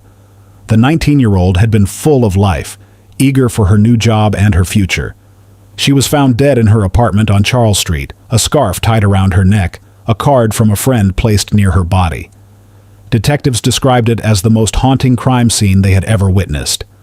In late 1964, a name finally surfaced, not from a crime scene, not from forensic evidence, but from a jail cell. Albert DeSalvo, a 33-year-old construction worker, stunned investigators when he confessed to being the Boston Strangler. DeSalvo was already infamous under other nicknames. First, as the Measuring Man, he conned women into letting him take their body measurements under the guise of a modeling job. Later, as the Green Man, he broke into homes across Massachusetts, assaulting women and leaving behind a string of terrified survivors. His record painted a portrait of a manipulative predator, but not yet a murderer. Then, in custody for those assaults, DeSalvo began telling cellmates, and soon detectives, that he was responsible for Boston's most infamous killings. At first, the confession seemed to fit. He described women strangled with their own stockings or scarves, left posed in their apartments. He recalled addresses in Dorchester and Back Bay. He spoke of how he gained entry by talking his way inside, leaving behind no signs of forced entry. For a public that had lived in terror, the story sounded like long-awaited resolution. But when detectives pressed him for details, the picture grew less certain. DeSalvo sometimes got the order of murders wrong. He confused apartment layouts. He described victims with the wrong hair color or age. In one case, he insisted a woman lived alone when in fact she shared her home with a roommate. These were not the small slips of memory one might expect, but glaring errors that raised doubts about whether he had truly been there. Inside law enforcement, the divide was sharp. Some investigators believed DeSalvo, convinced that only the killer could know certain details. Others felt he was repeating information already published in newspapers or leaked in conversation. Was this a genuine confession, or a desperate man hoping notoriety might earn him leverage in court? Even his own attorney suggested DeSalvo was motivated by a strange mix of vanity and strategy. The problem was undeniable. There was no physical evidence tying him to the stranglings. Semen samples from crime scenes were preserved, but in the 1960s, there was no way to match them. Without science, all prosecutors had was his word, and his word was shaky. In court, DeSalvo was never tried for the Strangler murders. Instead, he faced charges of armed robbery and sexual assault. Cameras caught him in hearings, his face sometimes blank, other times smirking, as if the chaos around him was its own reward. He was sentenced to life in prison, but the families of the Stranglers' victims were left adrift, uncertain whether justice had been done. Then, in 1973, Albert DeSalvo was stabbed to death in Walpole Prison. He died without ever being convicted of a single strangling. The youngest of the Boston Stranglers' victims, Mary Sullivan, was only 19 when she moved into her Charles Street apartment in January 1964. She was brimming with hope, starting a secretarial job and eager for independence. 3 weeks later, her body was discovered in her bedroom, strangled with a scarf. Her case lingered in Boston's collective memory as the cruelest blow of all. For decades, detectives believed her crime scene held the best chance for answers. More evidence had been preserved: clothing, bedding, biological samples. Still, the science of the 1960s and 70s had nothing to offer. Families kept asking questions. Police kept boxes of evidence sealed away. Mary became the symbol of the Strangler mystery. The face on posters, the victim most often pictured in headlines, the case everyone thought might one day yield the truth. That truth came almost 50 years later. In 2013, Massachusetts authorities ordered a new forensic review. Scientists extracted DNA from semen stains preserved on Sullivan's blanket and from her remains. This time they got a clear profile. Investigators tested it against a nephew of Albert DeSalvo. The result was undeniable. The profile belonged to someone in his immediate family. To be sure, detectives went further. In July 2013, DeSalvo's body was exhumed from Puritan Lawn Memorial Park. His remains were tested directly. The match was conclusive. For the first time in half a century, science had spoken with certainty. Yet the confirmation came not in a courtroom, but in a laboratory. Families had no chance to see DeSalvo tried, to hear testimony, to watch a jury deliver a verdict. Instead, the verdict came from machines, decades after the killer had died. But what the science could not answer was why. What drove Albert DeSalvo to terrorize Boston? Investigators believe the motive was sexual opportunism and control, not ritual, not conspiracy. He was a predator who exploited trust and isolation. The mythology of the Strangler had clouded that reality for years. DNA stripped away the myth, leaving only the brutality. The Boston Strangler case remains one of the most infamous killing sprees in American history. Case 10. BTK Killer, KS, 1974-91, caught 2005. On January 15, 1974, Wichita, Kansas awoke to a nightmare that would stalk the city for decades. In a modest home on Edgemore Street, the Otero family was discovered slain. Joseph and Julie Otero, hardworking parents in their 30s, and two of their children, 9-year-old Joseph Jr. and 11-year-old Josephine, had been bound, gagged, and strangled. Josephine, the little girl, was hanged in the basement, left suspended in a deliberate display of cruelty. At first, police thought it was a burglary gone wrong, but valuables were untouched, the knots were deliberate, the bindings precise. Then, weeks later, a typed letter arrived at a local newspaper. The writer confessed in chilling detail to the Otero murders, describing how the family was tied and how Josephine died. He ended with a command: "Tell them I am BTK. Bind them, torture them, kill them." The killer had named himself, and Wichita now had a phantom who demanded recognition. In April 1974, the terror struck again. Catherine Bright, a 21-year-old college student, was attacked in her home. She was stabbed and strangled. Her brother, Kevin, was shot twice when he tried to fight back. Against all odds, Kevin survived. He told police the man was calm, young, white, and methodical, a description that would become the only living glimpse of BTK for decades. The killings continued. In 1977, Shirley Vian, a 24-year-old mother, was strangled while her 3 small children were locked in a bathroom, listening helplessly on the other side of the door. That same year, Nancy Fox, a 25-year-old secretary, was found bound and murdered in her apartment. BTK himself phoned police, his voice chillingly calm. "Yes, you will find a homicide at 843 South Pershing, Nancy Fox." The city was paralyzed. Women double-locked their doors, carried weapons, and refused to be home alone. Parents taught children not to answer the door, even for a neighbor. At community meetings, citizens begged police for answers. How could someone walk into ordinary homes and leave entire families destroyed? BTK fed off that fear. He mailed poems, sketches, and packages to newspapers and TV stations. In one note, he mocked police. "How many do I have to kill before I get my name in the paper?" Each communication was a performance, designed to remind the city he was watching, waiting, and smarter than the men hunting him. The murders stretched into the 1980s and 1990s. Maureen Hedge, 53, was abducted from her home in 1985. Rader later admitted to taking her body to a church, photographing her in bondage positions before dumping her.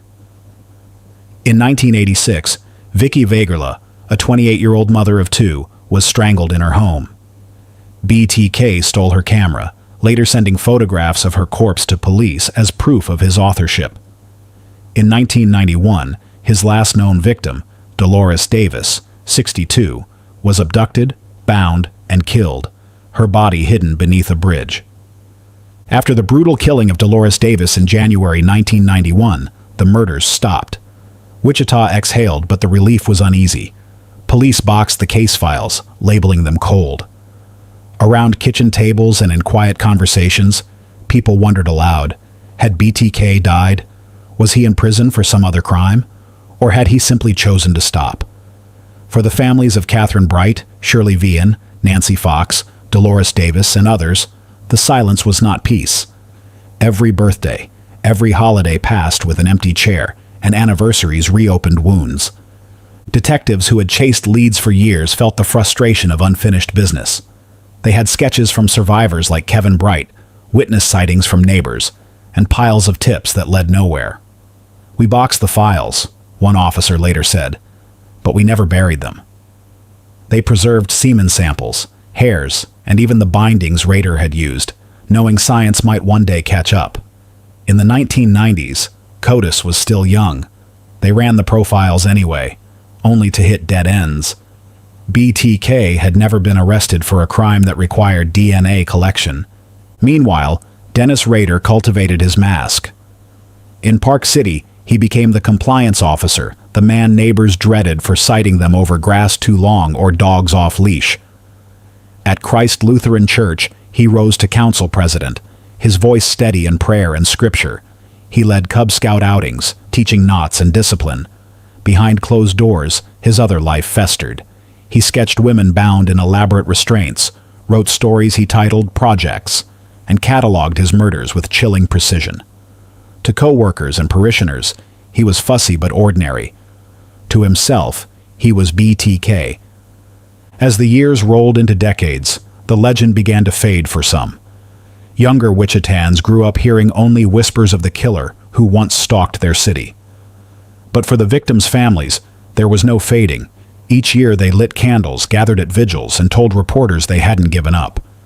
Dolores Davis's son said the quiet years were the hardest, because you wonder if everyone else forgot. Then, in March 2004, the silence shattered. The Wichita Eagle received a package.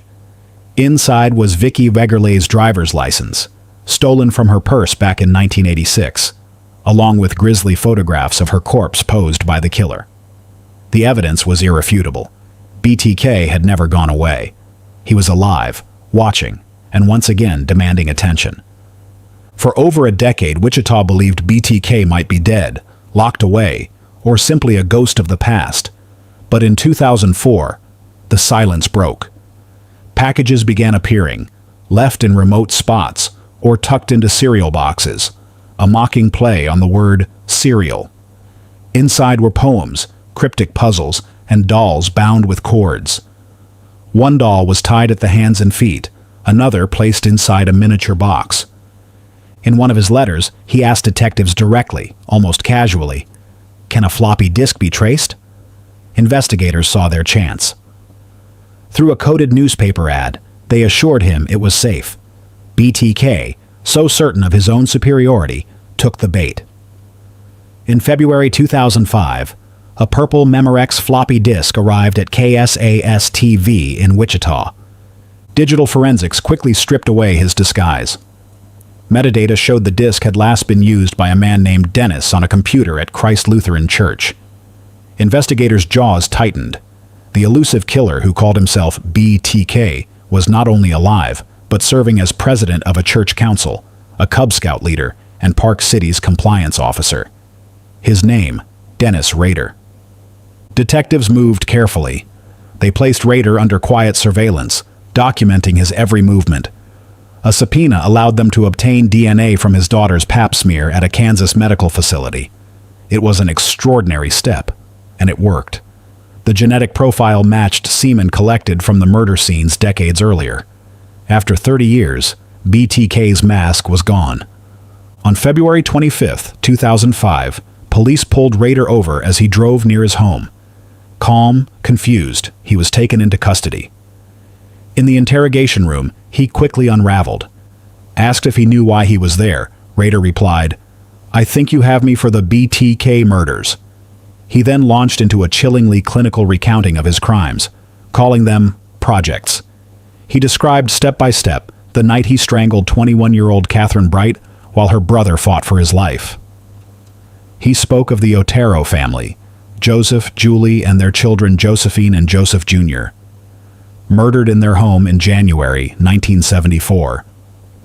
He gave details only the killer could know, correcting detectives if they misstated them. In court that summer, the spectacle was worse. Standing at the podium, Rader described each killing as if reading from a manual. Families listened, horrified. Charlie Otero, who was 15 when he discovered his parents and siblings slain, locked eyes with the man who had destroyed his childhood. "You are an evil monster," he said through tears. Another victim's daughter called him the devil himself. Their words were raw, but they finally had a face to direct them at. On June 27, 2005, Rader pleaded guilty to 10 counts of first-degree murder. In August, he was sentenced to 10 consecutive life terms, 175 years without the possibility of parole. He was sent to El Dorado Correctional Facility, where he remains in solitary confinement. For Wichita, the arrest was both relief and shock. Neighbors reeled at the thought that BTK had been living among them, writing petty code violations, coaching scouts, and leading prayers.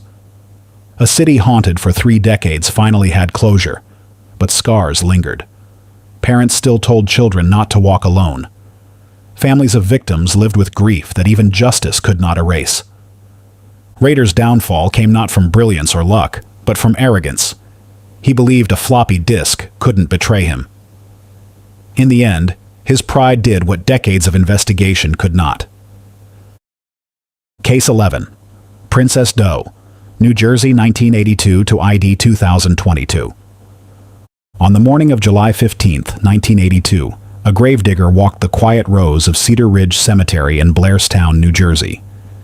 It was a task he had done countless times, cutting grass, checking fence lines, preparing for the next burial.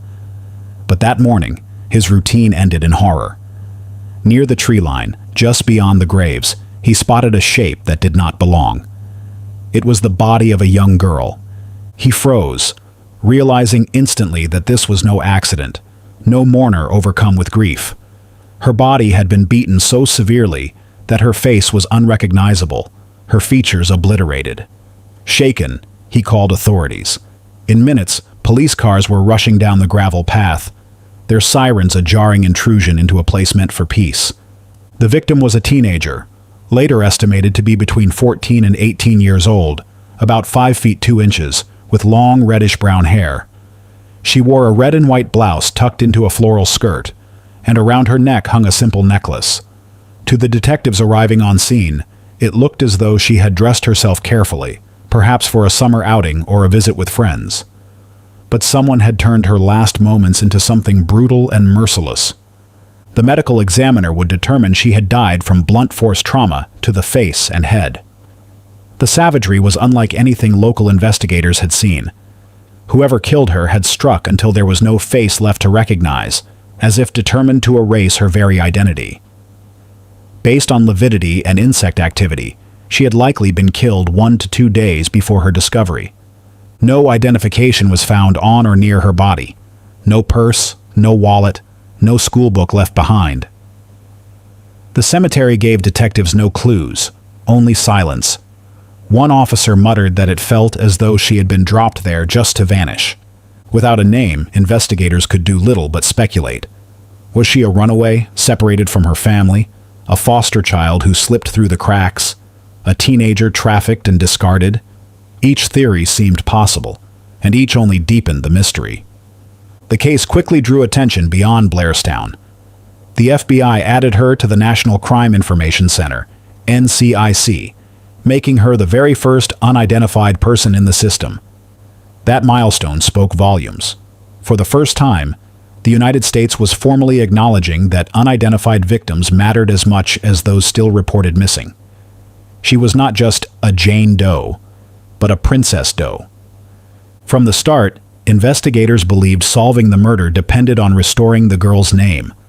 Without identity, there could be no trail to follow, no way to know where she had come from, or who might have wanted her dead. Police artists tried to draw her face, sketching and resketching features that had been destroyed by her killer's blows. One version softened her jawline, another widened her eyes. Each was placed in newspapers and on bulletin boards across the Northeast. But every time, the silence was the same. No one came forward. Families of missing girls clutched the sketches, looking for hope. One mother said she stared at the drawing for hours, asking herself if the clothes could have been her daughter's, if the necklace could have been familiar. Police compared the girl to hundreds of cases, runaways, abductions, lost daughters. But her dental records and skeletal profile never matched. The girl buried as Princess Doe remained stubbornly beyond their reach. In the 1990s, a chilling claim arrived. Arthur Kinlaw, a convicted murderer from New York, told investigators he had killed a young girl and dumped her in New Jersey. The description was close enough to make detectives lean forward. Could Princess Doe be his victim? But Kinlaw was already serving a life sentence for another killing, and without DNA, his words were impossible to confirm. At the time, he was dismissed as a man seeking attention. What no one realized then was that Kinlaw's claim held the truth, waiting to be proved. Meanwhile, speculation spread. Some insisted she was Diane Dye, a 13-year-old missing from California since 1979. Others suggested Deborah Dolnick, who had vanished in New Jersey in early 1982. Each theory briefly captured headlines, but one by one they collapsed. Dental records ruled out Diane. Deborah's remains were discovered elsewhere. The mystery girl in Blairstown was not them. The cemetery kept its silence. Detectives turned to forensics, clinging to what little science of the time could offer. Blood typing, fingerprints, and dental comparisons brought nothing. In 1999, nearly 20 years after her death, investigators exhumed her body. Crowds gathered quietly at Cedar Ridge Cemetery as her coffin was lifted from the soil. The hope was heavy. Perhaps DNA could do what sketches had not. Samples were taken, but mitochondrial testing was still primitive, producing only limited strands of data. No family tree could be built. Again in 2007, her remains were exhumed, this time with even greater optimism. Forensic anthropologists confirmed she was Caucasian, likely from the Northeast, probably raised in the United States. The details were narrowing, but the name still refused to surface. Each failed attempt left detectives crestfallen. For 4 decades, a headstone in Cedar Ridge Cemetery bore only the words, Princess Doe. She was mourned, remembered, and speculated about, but she remained nameless. That changed in July 2022, when investigators stood before cameras and announced that Princess Doe finally had a name: Dawn Olenek. Dawn was just 17 years old, a teenager from West Babylon, Long Island. Born in 1965, she grew up in a busy household with siblings, friends who remembered her as bubbly and quick to laugh, and a knack for finding joy in small things. She loved music, fashion, and the little freedoms of adolescence. Summer afternoons at the park, walking with friends, talking about the future.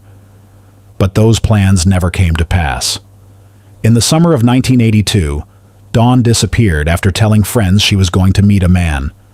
Days later, she would be found in a cemetery in Blairstown, beaten beyond recognition. The name of her killer was one investigators had heard before. Arthur Kinlaw, a convicted murderer in New York, had claimed in the 1990s that he was responsible for her death. At the time, his words were dismissed. He was already in prison for another murder, and without DNA, detectives couldn't link him to Blairstown. But decades later, forensic genealogy proved he had been telling the truth all along. Kinlaw admitted to luring Dawn into prostitution. When she resisted, he killed her and dumped her body far from home. His confession, once ignored, became a chilling reminder of how close investigators had been, and how long justice had been delayed. The breakthrough came from science. In 2021, New Jersey authorities partnered with Othram, a forensic genealogy lab. Using preserved DNA from her exhumations, scientists built a genetic profile and searched public databases. Piece by piece, the family tree narrowed. By July 2022, investigators had confirmation. Princess Doe was Dawn. And the day they announced her name was not chosen by chance. It was exactly 40 years to the day since her discovery in the Blairstown Cemetery. In Blairstown, the community that had cared for Princess Doe gathered once more. At her gravesite, the headstone that had stood for decades with only the name Princess Doe was updated to read: Dawn Olenek, 1965 to 1982. Kinlaw will never face trial for Dawn's murder. Already serving a life sentence, he will die behind bars. Her case is now remembered as one of the longest unidentified victim mysteries in U.S. history to be solved. It underscores the power of preserving evidence, even when it seems useless, and the revolutionary role of forensic genealogy in giving the nameless their names. Dawn's story became a beacon of hope for families across the country still waiting for answers. Case 12. Little Miss Nobody, AZ 1960 to ID 2022. July 31, 1960. The heat in Congress, Arizona pressed down like an iron weight. Just off a dusty stretch of U.S. Route 93, a family wandered into the sand and mesquite brush looking for rocks. What they found instead would stop them cold: the small, partially buried body of a child. The desert, vast and unforgiving, had been holding a secret. Detectives from the Yavapai County Sheriff's Office quickly descended on the scene. They saw a girl, no older than 7, lying where someone had tried, and failed, to conceal her. Decomposition had advanced in the brutal summer heat, but the child's size and clothes told a story investigators couldn't ignore. She wore a simple blouse and shorts, with sandals crudely cut down from adult shoes. Her fingernails and toenails had been painted bright red, a jarring contrast to the lifeless body. The autopsy deepened the mystery. The coroner determined the girl had died about a week earlier. There were no gunshot wounds, no obvious blunt trauma. The cause of death remained officially undetermined, but the sheriff classified it as homicide. The absence of clear injuries only magnified the horror. Someone had taken this child's life and abandoned her in the desert, but left almost no forensic trace. Detectives combed through every missing child report in Arizona and neighboring states. None matched. They fingerprinted her, checked her dental records, and circulated her physical description: brown hair, about 3 feet 6 inches tall, 50 pounds. Nothing. The sandals and painted nails raised more questions than they answered. Was she cared for by someone who tried to make her appear older? Or did her killer paint them as a grotesque signature? The community, shaken to its core, stepped in where identity failed. With no family to claim her, locals pooled donations for her burial. On August 10, 1960, they gathered at the Mountain View Cemetery in Prescott. A small casket was lowered into the earth, flowers laid gently by strangers. A pastor read from Scripture. On the headstone, carved words that both honored her and underscored the tragedy. Little Miss Nobody. Reporters seized on the nickname, and it stuck. To many, she became a haunting symbol, a child erased of identity, yet mourned by a community that had never known her. For decades afterward, students would bring flowers, and detectives would return to stand by her grave, unwilling to let the memory fade. But behind the compassion, frustration brewed. Investigators admitted they had almost nothing to work with.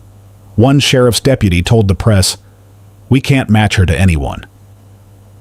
It's as if she never existed." The case entered the cold files, yet her photo and description sat in every detective's drawer as a silent reminder. For 62 years, she would remain anonymous, a child without a name, a story without an ending. But the grave marked Little Miss Nobody was never forgotten. In time, new science would reach into that desert and finally speak her name. In the first weeks after the little girl's body was discovered, Arizona law enforcement and the FBI launched a sweeping effort. Composite sketches were distributed across the country, printed in newspapers from Arizona to New York. They published the description of her clothing, a blouse, shorts, and sandals crudely cut down from adult sizes, hoping someone would recognize them. "Somebody bought those shoes. Somebody altered them," one sheriff said. "And somebody knows this child." Yet no one came forward. From the beginning, investigators worked through every missing child report they could find. One lead stood out in particular: the case of 4-year-old Sharon Lee Gallegos, kidnapped from Alamogordo, New Mexico, just 10 days before the discovery. Sharon had been snatched while playing outside her grandmother's house, bundled into a green car by a woman and 2 men. The timing and distance matched eerily. Alamogordo lay less than 300 miles away. For a moment, both families and detectives believed the mystery might be solved. But the science of the 1960s would betray them. Forensic dentists compared the Jane Doe's teeth with Sharon's dental chart. The molar eruption suggested a child closer to 7, not 4. Her bones, too, showed signs of being older and slightly taller than Sharon. With those inconsistencies, investigators ruled her out. Sharon's family was devastated. They were told their daughter wasn't Little Miss Nobody. For the next 6 decades, the two cases would run side by side, each unsolved, each haunting in its own way. The years dragged on. Detectives tried to wring answers from what little science they had. They measured bone growth plates, hoping to estimate age more precisely. They examined the jaw, noting the incomplete eruption of second molars. They compared hair and fingernail samples, but nothing tied her to any child reported missing. Her fingerprints were taken, but without a match to any known child. They languished in files. "We had nothing to go on but her," one investigator later said, "and she couldn't tell us who she was." Twice her body was exhumed in later decades. In 1999, mitochondrial DNA was extracted, but the degraded sample yielded almost no usable markers. In 2007, another attempt fared no better. By 2022, more than 60 years had passed since the child in the Arizona desert was buried as Little Miss Nobody. Her story had drifted in and out of newspapers, classrooms, and cold case files. But detectives in Yavapai County refused to let her disappear. In partnership with Othram Inc., a Texas lab specializing in forensic genealogy, they attempted what had failed so many times before: to pull a genetic profile from her preserved remains. For weeks, genealogists built family trees from the fragile DNA. Branch by branch, a pattern emerged, one that pointed not to Arizona at all, but to Alamogordo, New Mexico. On March 15, 2022, the sheriff's office finally gave her back her name. She was Sharon Lee Gallegos, just 4 years old. Abducted on July 21, 1960, from her grandmother's yard, Sharon had vanished before her family's eyes. Neighbors recalled the green car pulling up, the couple inside, a woman coaxing Sharon with promises of new clothes, a man forcing her inside as relatives screamed. Some chased the car, but it sped away. Within minutes, she was gone. Despite frantic searches, roadblocks, and pleas on the radio, there was no trace. 10 days later, 500 miles away, her small body lay abandoned in the Arizona desert. Investigators had actually considered Sharon back in 1960, but crude forensic tools betrayed them. Dental charts suggested the Jane Doe was closer to 7, not 4, and early anthropological estimates of her height seemed too tall. Officials told Sharon's family the Arizona girl wasn't their daughter. For decades, that verdict stuck. It was only in 2022, with DNA extracted from bone, that science proved the truth. The couple who abducted Sharon were never identified. Witness sketches circulated, descriptions were logged, but no names ever surfaced. Some theorized the pair had been drifters moving west. Others suspected an informal trafficking network. Convicted killers were checked against the description in later decades, but none matched conclusively. Whoever they were, they escaped justice, leaving Sharon's family to endure a lifetime of unanswered questions. Case 13. Tent Girl, Kentucky, 1968 to ID, 1998. On May 17, 1968, Willie Estep, a well digger from Georgetown, Kentucky, set out along U.S. Route 25 near the new Interstate 75. He had walked those woods countless times, searching for water sources and survey spots. That morning, though, something in the brush caught his eye. A heavy green canvas sack, tied with rope and bulging oddly.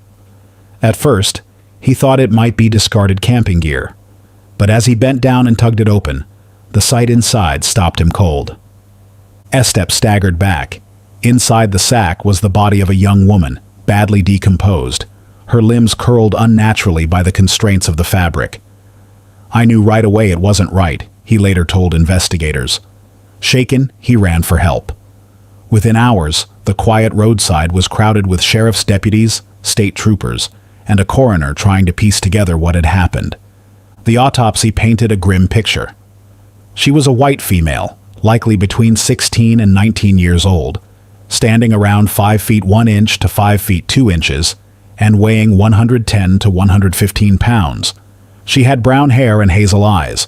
Her teeth showed fillings and good dental care, proof that someone, somewhere, had cared for her enough to take her to a dentist.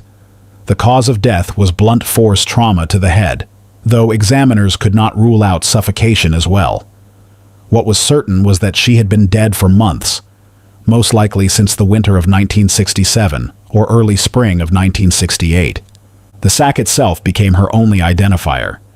Heavy-duty, weathered, and the kind once used for tents or military tarps, it seemed chosen to conceal and degrade her remains. To the community, she became known by that detail alone. Tent Girl. Investigators combed missing persons reports across Kentucky and neighboring states. They checked fingerprints and dental charts, hoping for a match. But no one came forward. She was photographed, documented, and filed away as a Jane Doe. After weeks with no leads, she was laid to rest in Georgetown Cemetery. For nearly 20 years, Tent Girl's headstone in Georgetown Cemetery had carried her identity. Nameless, faceless, bound forever to the green sack in which she was found. Police files sat unchanged, filled with dental charts, fingerprints, and morgue photographs that matched no missing person. She became a kind of ghost in Scott County, always there, always unsolved. But in the late 1980s, her story reached an unlikely listener. Todd Matthews, a young factory worker from Livingston, Tennessee, heard about Tent Girl from his father-in-law, who had been among the men present at her burial in 1968. The image haunted him, a woman buried under a cruel nickname, no family to claim her. Matthews wasn't a cop or a coroner. He was a man in his 20s, newly married, working shifts to pay bills. Yet he couldn't let go of her mystery. She was somebody's daughter, he later said. Somebody was missing her. And I couldn't stop thinking about that. When the internet arrived in the 1990s, Matthews found his tool. This was the dial-up era. Screeching modems, clunky message boards, and crude search engines. Still, to someone chasing a ghost, it was revolutionary. Matthews began combing Usenet groups, AOL chat rooms, and genealogy forums, posting Tent Girl's description: young, small-framed, brown hair, hazel eyes, found in a canvas sack in 1968. His posts soon appeared on one of the earliest online sleuthing hubs, the Doe Network, where volunteers around the world compared John and Jane Does with missing persons. Night after factory shifts ended, Matthews sat at his computer piecing together timelines. He pored over digitized missing persons bulletins, scanned obituaries, and emailed strangers across the country. Most replies went nowhere.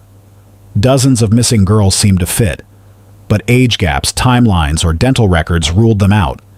Each dead end only fueled his obsession. Then came the post that changed everything. A woman in Arkansas was searching for her missing sister, Barbara Ann Bobby Hackman Taylor. Barbara had vanished in 1967 after leaving her home in Lexington, Kentucky. She was just 24, barely taller than 5 feet, with brown hair and hazel eyes. Her family had lived for decades without answers. Some thought she'd left because of marital troubles. Others feared worse. Barbara's children had grown up never knowing what happened to their mother. Matthews froze when he compared the two stories. The dates aligned. The physical description matched almost exactly. Barbara disappeared in 1967. Tent Girl was found in 1968. Both came from Kentucky, barely 80 miles apart. It was more than coincidence. Matthews became convinced that Tent Girl was Barbara Taylor. But convincing authorities was another matter. When he approached law enforcement, they were skeptical. After all, dozens of people over the years had claimed Tent Girl was this or that missing woman, and every lead had collapsed. To them, Matthews was just a factory worker with no credentials. "We've heard it all before," one investigator told him bluntly. But Matthews didn't back down. He pressed Barbara's family to submit DNA samples. He wrote letters, made phone calls, and kept her story alive online. His persistence marked a turning point. For the first time, an ordinary citizen was using the internet to challenge a decades-old official narrative. Tent Girl wasn't just a forgotten Jane Doe anymore.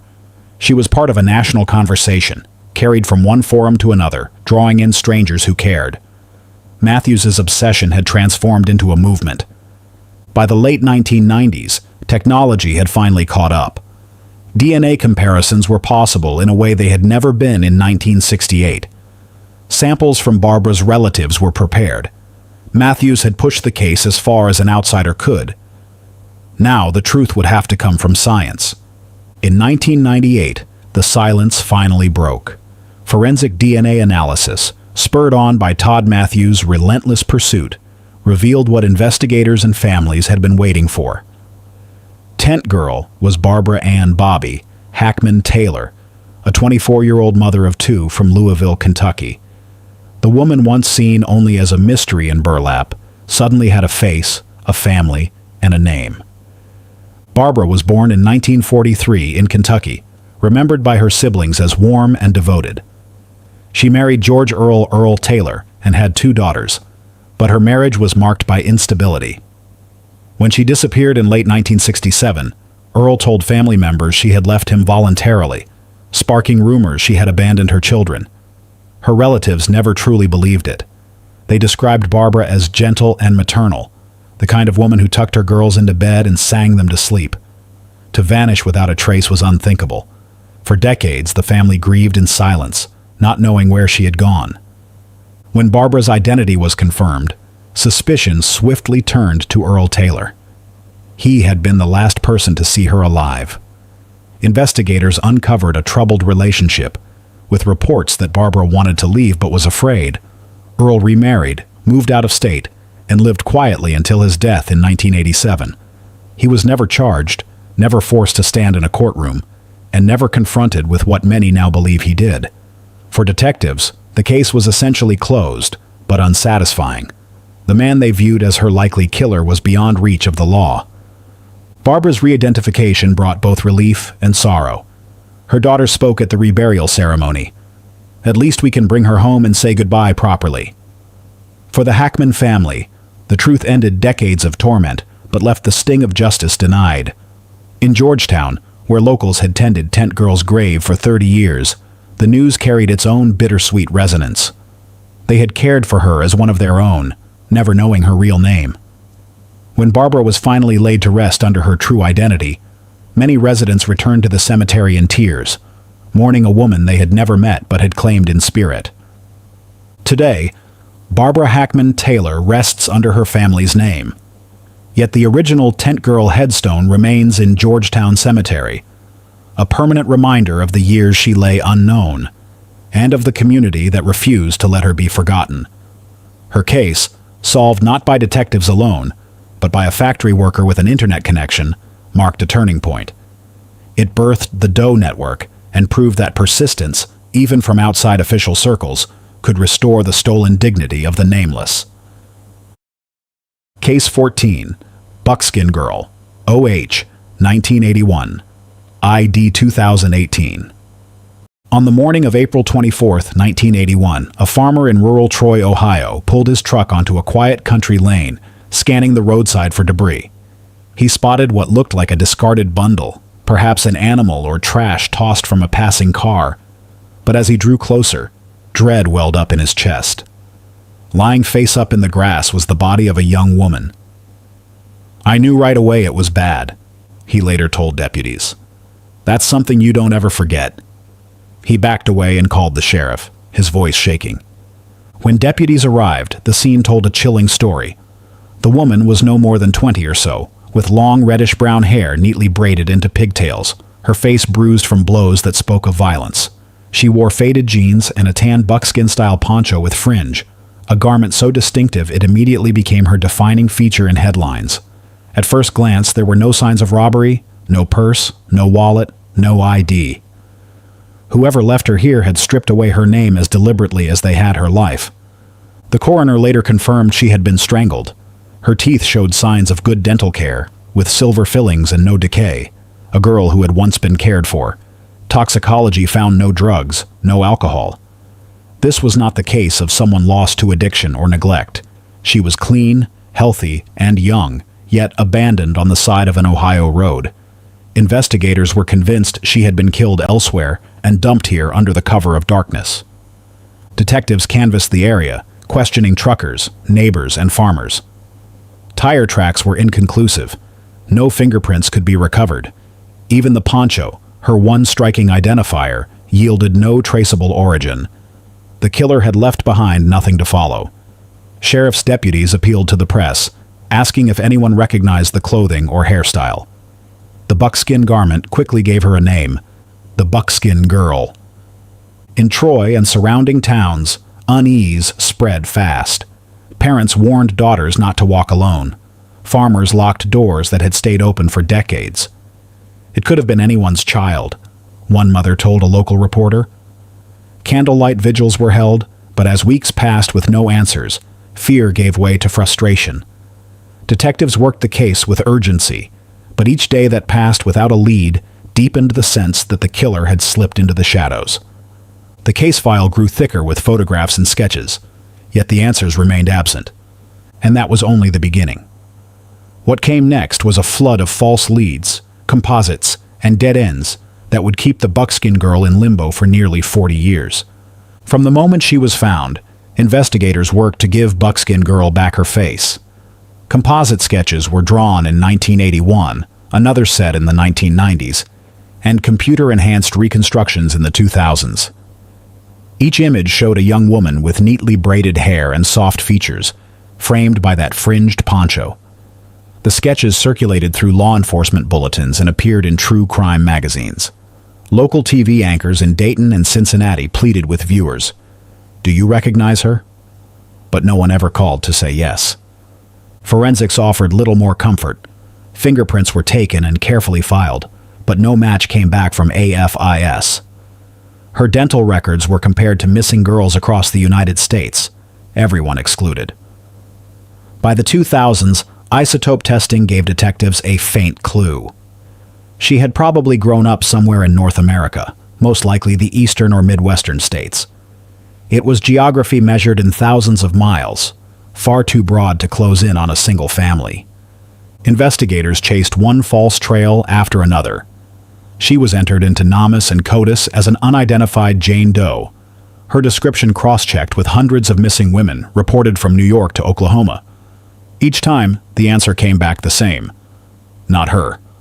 Some detectives theorized she might have been a hitchhiker, drifting through small towns, or perhaps a runaway drawn into a dangerous life on the road. Others whispered she could have been a sex worker picked up by someone who saw her as disposable. But without a name, she remained trapped in speculation. The silence finally broke in April 2018.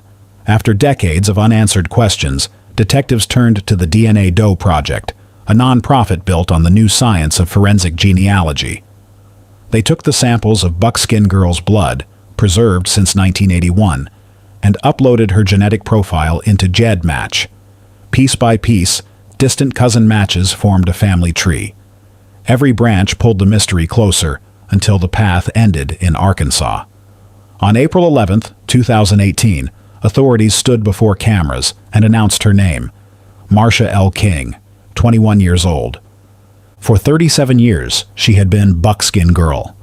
Now she was a daughter, a sister, and a free spirit whose life had a story again. Marcia had left home in the late 1970s, traveling through the Midwest and living as part of a transient community. She loved animals, loved music, and lived with an open, trusting nature. But when she disappeared, her family didn't file a missing persons report. They believed she had simply gone her own way. That absence in the records, combined with her wandering lifestyle, allowed her to vanish without the system ever marking her as missing. And then there is the poncho. The fringed buckskin garment that earned her nickname wasn't just an accessory. Detectives believe it might have been handmade, possibly tied to a particular community of artisans or travelers. For years they showed it at press conferences, hoping someone would remember where it was sold or who had worn it. It became both the strongest clue and the most haunting symbol. Her silence wrapped in fabric that seemed to shout for recognition. Even today, it remains central to the investigation. A reminder that clothing, like DNA, can sometimes tell a story. Case 15. Kristen Smart, California, 1996. Conviction 2023. In the spring of 1996, Kristen Denise Smart was just beginning to carve out her place in the world. 19 years old, the eldest child of Stan and Denise Smart of Stockton, California, she had only finished her freshman year at Cal Poly San Luis Obispo. Tall, athletic, and full of energy, Kristen loved travel, music, and adventure. Friends described her as magnetic. She had a smile that made strangers feel like friends. She called home every week without fail. For the Smarts, her absence was unthinkable. On the night of May 24, 1996, Kristen joined friends at an off-campus birthday party. It was Memorial Day weekend, and the usually busy campus was quieter than usual. Witnesses later said Kristen had been drinking heavily, and by the time she left, she was unsteady on her feet. Several students offered to walk her back. Among them was Paul Flores, a fellow freshman who had been seen watching Kristen throughout the evening. The group started toward campus, but as others dropped off, Flores remained the last person at her side. He later claimed he left her near his dorm, Santa Lucia Hall, and that she continued alone. She never made it home. The following morning, her friends assumed she was with someone else. But as hours stretched into days, worry spread. By Sunday, May 26th, she missed planned outings. On Monday, May 27th, her 19th birthday, Kristen failed to call her parents. Stan and Denise had been waiting by the phone. When silence came instead, they knew something was terribly wrong. Yet campus police treated her absence as routine. Students disappeared for a weekend now and then, they reasoned. Kristen was logged as missing, but not as endangered. The delay would later become a cornerstone of criticism. Precious days lost because investigators assumed she was a runaway, not a victim. When her dorm room was searched, all of her belongings were still there. Wallet, keys, clothes, and ID.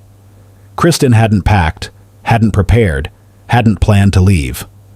Outside, search teams scoured fields, drainage ditches, and the surrounding hillsides. Helicopters circled overhead. Volunteers combed campus with flashlights. Dogs were brought in, but they found no trace of her. The trail was cold before it had even begun. For the Smart family, the nightmare was immediate. Denise later said she paced the house at night, staring at the phone. Stan tried to convince himself Kristen would walk back through the door. But as each day passed, hope began to erode. Their daughter had not chosen to disappear. Something had happened to her. And in those first interviews, one name kept coming back: Paul Flores. He had been the last one seen with her. He showed up after that weekend with a black eye, offering shifting explanations: first basketball, then something else. But in May 1996, police had no body, no weapon, and no physical evidence. Just suspicion, lingering unease, and a 19-year-old girl whose life had vanished overnight. From the very beginning, suspicion clung to Paul Flores like a shadow. Students at Cal Poly knew him by a cruel nickname: Chester the Molester. His reputation for harassing women was whispered in dorm hallways long before Kristen vanished. And in the days after she disappeared, one detail became impossible to ignore: a black eye. Flores told investigators it came from a basketball game. Few believed him. He was the last person seen walking with Kristen Smart, and yet his story never changed. When police finally searched his dorm room, days had already slipped away. Cadaver dogs brought in to sniff the scene went straight to his mattress and alerted to the scent of human decomposition. But the mattress itself, the very item that could have held fibers, fluids, or other evidence, had already been removed and replaced. That single act crippled investigators' ability to prove what so many suspected.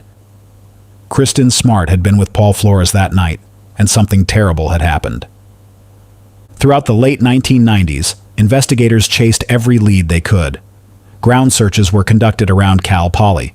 Soil was dug up in fields, ravines, and remote canyons, but nothing surfaced. Flores himself was questioned repeatedly. His answers were evasive, but without physical evidence, the case stalled.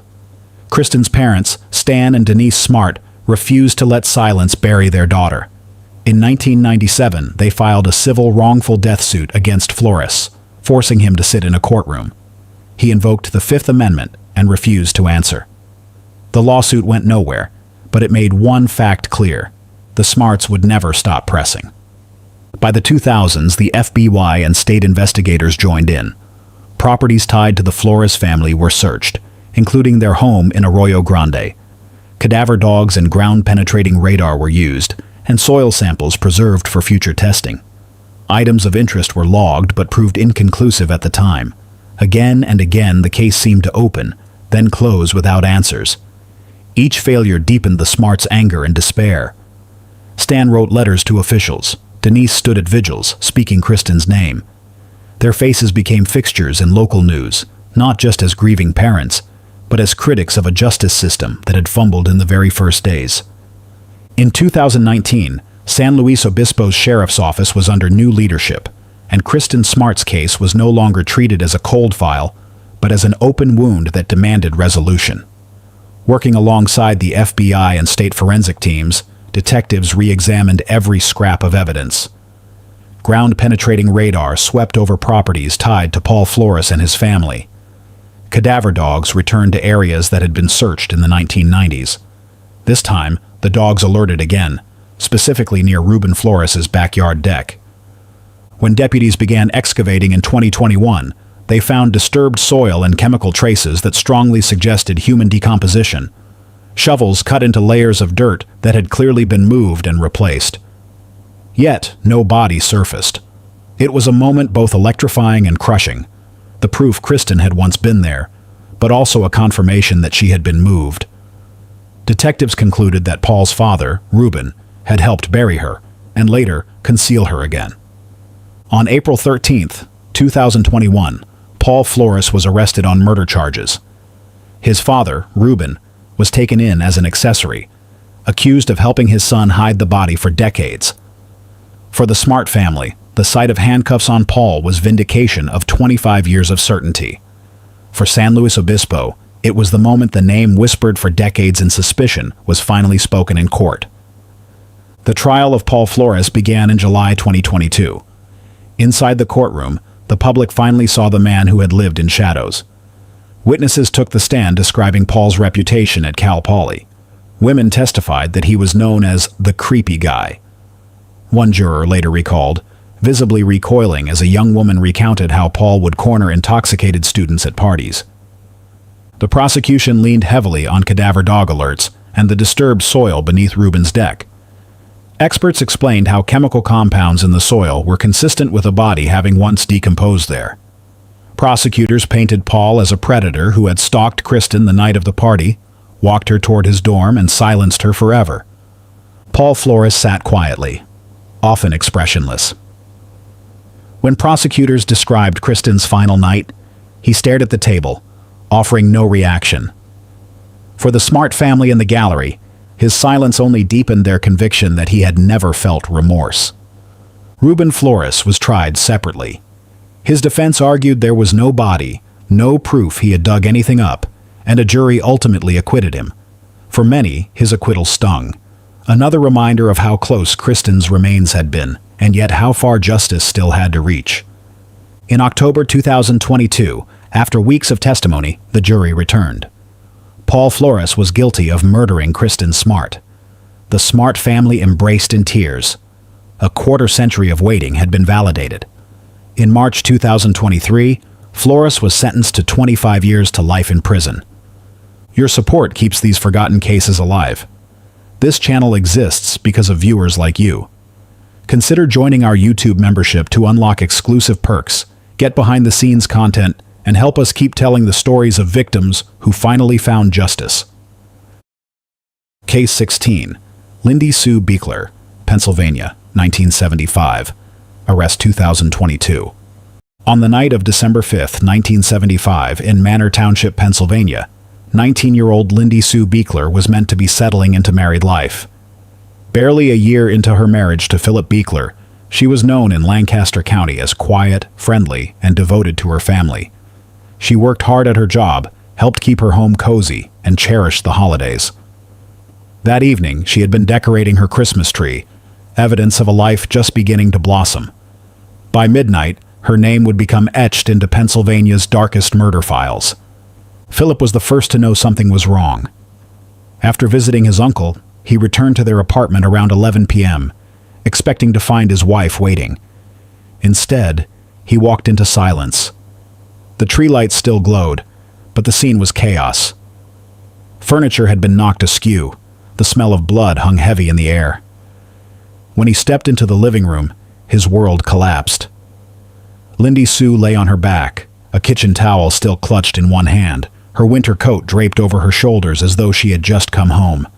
A butcher knife jutted from her neck. She had been stabbed 19 times. Philip staggered back in horror, rushing outside to pound on a neighbor's door, screaming for help. His voice carried through the cold air, waking the quiet complex. Police arrived within minutes. Officers and paramedics found Philip frantic, repeating over and over that he had just seen her hours earlier. Inside, investigators faced a brutal scene.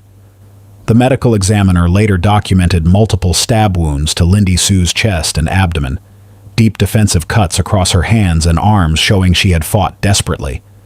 Blood spatter marked the walls, evidence of a violent struggle. The knife used was later determined to have been taken from Lindy Sue's own kitchen.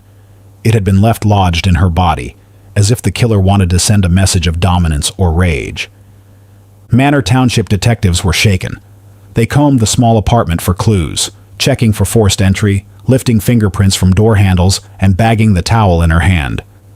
It was unclear whether she had been arriving or leaving when attacked, but the coat on her shoulders suggested she was caught by surprise, unable to defend herself fully. Investigators said later it was one of the most savage crime scenes they had ever worked.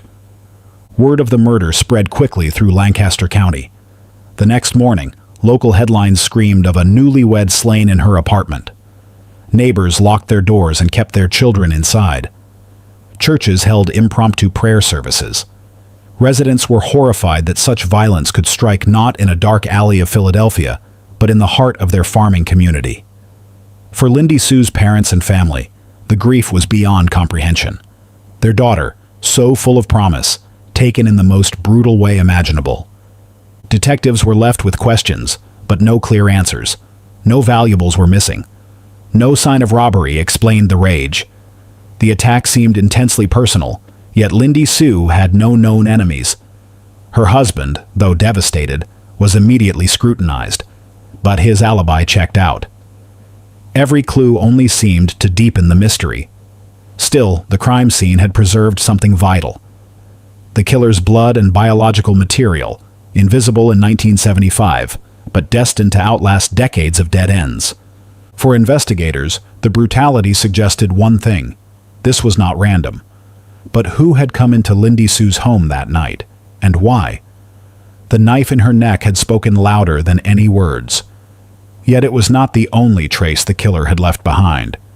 Silent, sealed away in evidence bags, was something even more damning. A genetic fingerprint that would wait nearly half a century to reveal the truth. From the first night, investigators were overwhelmed by the brutality of what they found in the Beekler apartment. The coroner's report confirmed what the crime scene had already whispered. Lindy Sue had been stabbed 19 times, the wounds concentrated in her chest and back. Some cuts bore the telltale signs of defensive wounds, deep gashes across her hands and arms, showing she had fought desperately for her life. The knife used was one of her own kitchen utensils, a cruel reminder that her killer had turned her safe space into a weapon against her. Detectives collected everything they could: the knife, the bloodied towel, the winter coat draped over her, sealing them into evidence bags with the hope that one day the science would catch up. More than 300 interviews followed in the weeks after her death. Friends, neighbors, co-workers, acquaintances, all were questioned. Lindy Sue's husband, Philip, was the first. Detectives combed through his story, searching for cracks. They noted his grief as he described finding his wife, his voice trembling with disbelief. His alibi checked out. He was cleared, but suspicion lingered in whispers around town. Philip never publicly defended himself. His silence only fed the shadow of doubt. As one retired detective would later admit, "We looked at him harder than anyone else." But in the end, the evidence just wasn't there. Others came under scrutiny too.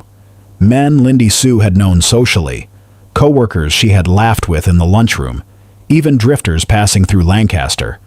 All were investigated. All were eliminated. Detectives were left staring at stacks of reports with no name to match to the violence. The forensics of 1975 could only go so far. Blood typing narrowed the material found on Lindy Sue's clothing to a male, but beyond that, the science failed. Fingerprint smudges were too distorted. Hair analysis yielded nothing definitive. The semen collected during autopsy was preserved, but there was no way yet to read the genetic code hidden inside. "We knew the answers were in those samples," one investigator reflected decades later. But back then, DNA was science fiction. By the 1990s, the case was reviewed again under the Cold Case Initiative of the Lancaster County District Attorney. Now, DNA profiling was possible. A partial male profile was finally drawn from Lindy Sue's preserved evidence. It was progress, the first true lead in decades. But when entered into CODIS, the National DNA Database, it came back blank. Whoever had killed Lindy Sue had never been arrested for a qualifying crime. The trail was still cold. Year after year, Lindy Sue's name appeared in local papers. Her family gave interviews, her parents pleading for answers, Philip largely silent, but always present in the background. Each anniversary brought another headline, another faded photograph of a smiling 19-year-old bride. For Lancaster County, her case became more than just an unsolved murder. It was a wound that refused to close. Young women locked their doors tighter. Neighbors still remembered the fear of 1975, a reminder that violence could strike even in quiet places. Through it all, the evidence sat waiting: sealed envelopes, preserved tissue, the carefully stored knife. Detectives knew it hadn't lost its voice, only its audience. In 2018, when the Golden State Killer was identified through forensic genealogy, it was like a lightning bolt through the cold case world.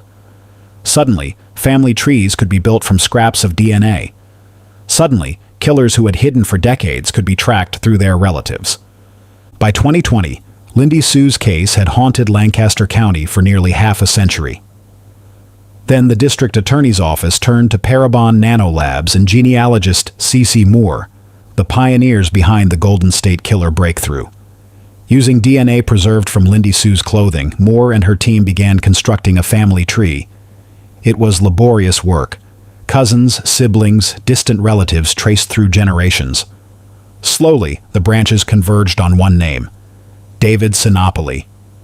In 1975, Sinopoli had lived in the very same apartment complex as Lindy Sue, just a floor away. He was a 25-year-old newlywed at the time, with no criminal record and no reason to attract suspicion. For investigators in 1975, he had been invisible. But genealogy illuminated what old police work had missed. Detectives put him under surveillance in early 2022. Now, 68 years old, Sinopoli lived quietly in Lancaster, never having moved far from the scene of the crime. He had married again. Neighbors described him as withdrawn, ordinary. There was nothing in his public life to suggest that he had carried the secret of a brutal homicide for decades. In February 2022, police tracked him to Philadelphia International Airport. There, they watched as he finished a cup of coffee and tossed it into the trash. Minutes later, detectives retrieved it, bagging it as though it were gold. Forensic scientists tested the DNA from that discarded cup against the male profile preserved from Lindy Sue's clothing in 1975. The result was absolute. It was a match. In July 2022, detectives arrived at Sinopoli's home. They knocked on the door of the man who had eluded them for 47 years. There was no resistance. Sinopoli was arrested without incident and charged with criminal homicide in Lindy Sue Beekler's murder. One detective later admitted, "I never thought I'd see the day we had a name." And when we did, it wasn't some shadowy stranger. It was the guy who lived in her building. Prosecutors have suggested the motive was opportunistic sexual violence. The autopsy's evidence of semen and the nature of the wounds pointed to a crime driven not by robbery or personal vendetta, but by domination and sexual aggression. Yet, like so many cold cases, the killer's precise state of mind may never be fully understood. Case 17. Helene Prusinski, CO, 1980 to conviction 2020. January 15, 1980. Englewood, Colorado. For Helene Prusinski, 21 years old, it should have been an ordinary evening. She had just moved west from Massachusetts to work as a radio station intern, a chance to turn her college dreams into a career. Bright, ambitious, and deeply close to her family, Helene had her whole life ahead of her. She boarded the RTD bus after her shift, expecting the short walk home from her stop to be uneventful. She never arrived. The next morning, in a frozen Douglas County field, a farmer stumbled upon a scene that would forever haunt the community. There, beneath the open sky, lay Helene's body. Her wrists were bound behind her back with rope. Her clothing was torn. She had been raped and stabbed multiple times in the chest. The coroner confirmed she died from those stab wounds, likely inflicted in a sudden burst of violence. A towel had been stuffed into her mouth, an improvised gag that spoke to both cruelty and control. She was young, vibrant, and healthy, and now brutally silenced. Investigators flooded the field, desperate for leads. They canvassed the neighborhood near her bus stop, questioning drivers, co-workers, and fellow passengers. But no one had seen her abducted. No strange car reported. No screams heard in the night. More than 300 people would eventually be interviewed, from family friends to casual acquaintances. Detectives checked known offenders in the area, chased down rumors, and sent fibers, fingerprints, and blood samples to the state crime lab. But the forensic tools of 1980 could only go so far. Biological evidence was collected, carefully packaged and stored, but it could not yet speak. For Helene's family back in Massachusetts, the news was devastating. Her sister described later, Helene had so much to give and someone took it all away. Her mother and father flew out to Colorado, sitting through press conferences where police urged the public to come forward. Candlelight vigils were held on the campus where she worked, with classmates reading poems and holding signs with her photograph. In the Denver press, her murder was front-page news for weeks, headlines warning young women to travel in pairs and watch the shadows. Englewood, once a quiet suburb, now lived with unease. Despite the intensity of the search, weeks passed with no arrest. For detectives, frustration set in. Each lead unraveled. Each interview ended without answers. And yet, they preserved the samples. Blood, semen, rope fibers, knowing even then that science might one day catch up.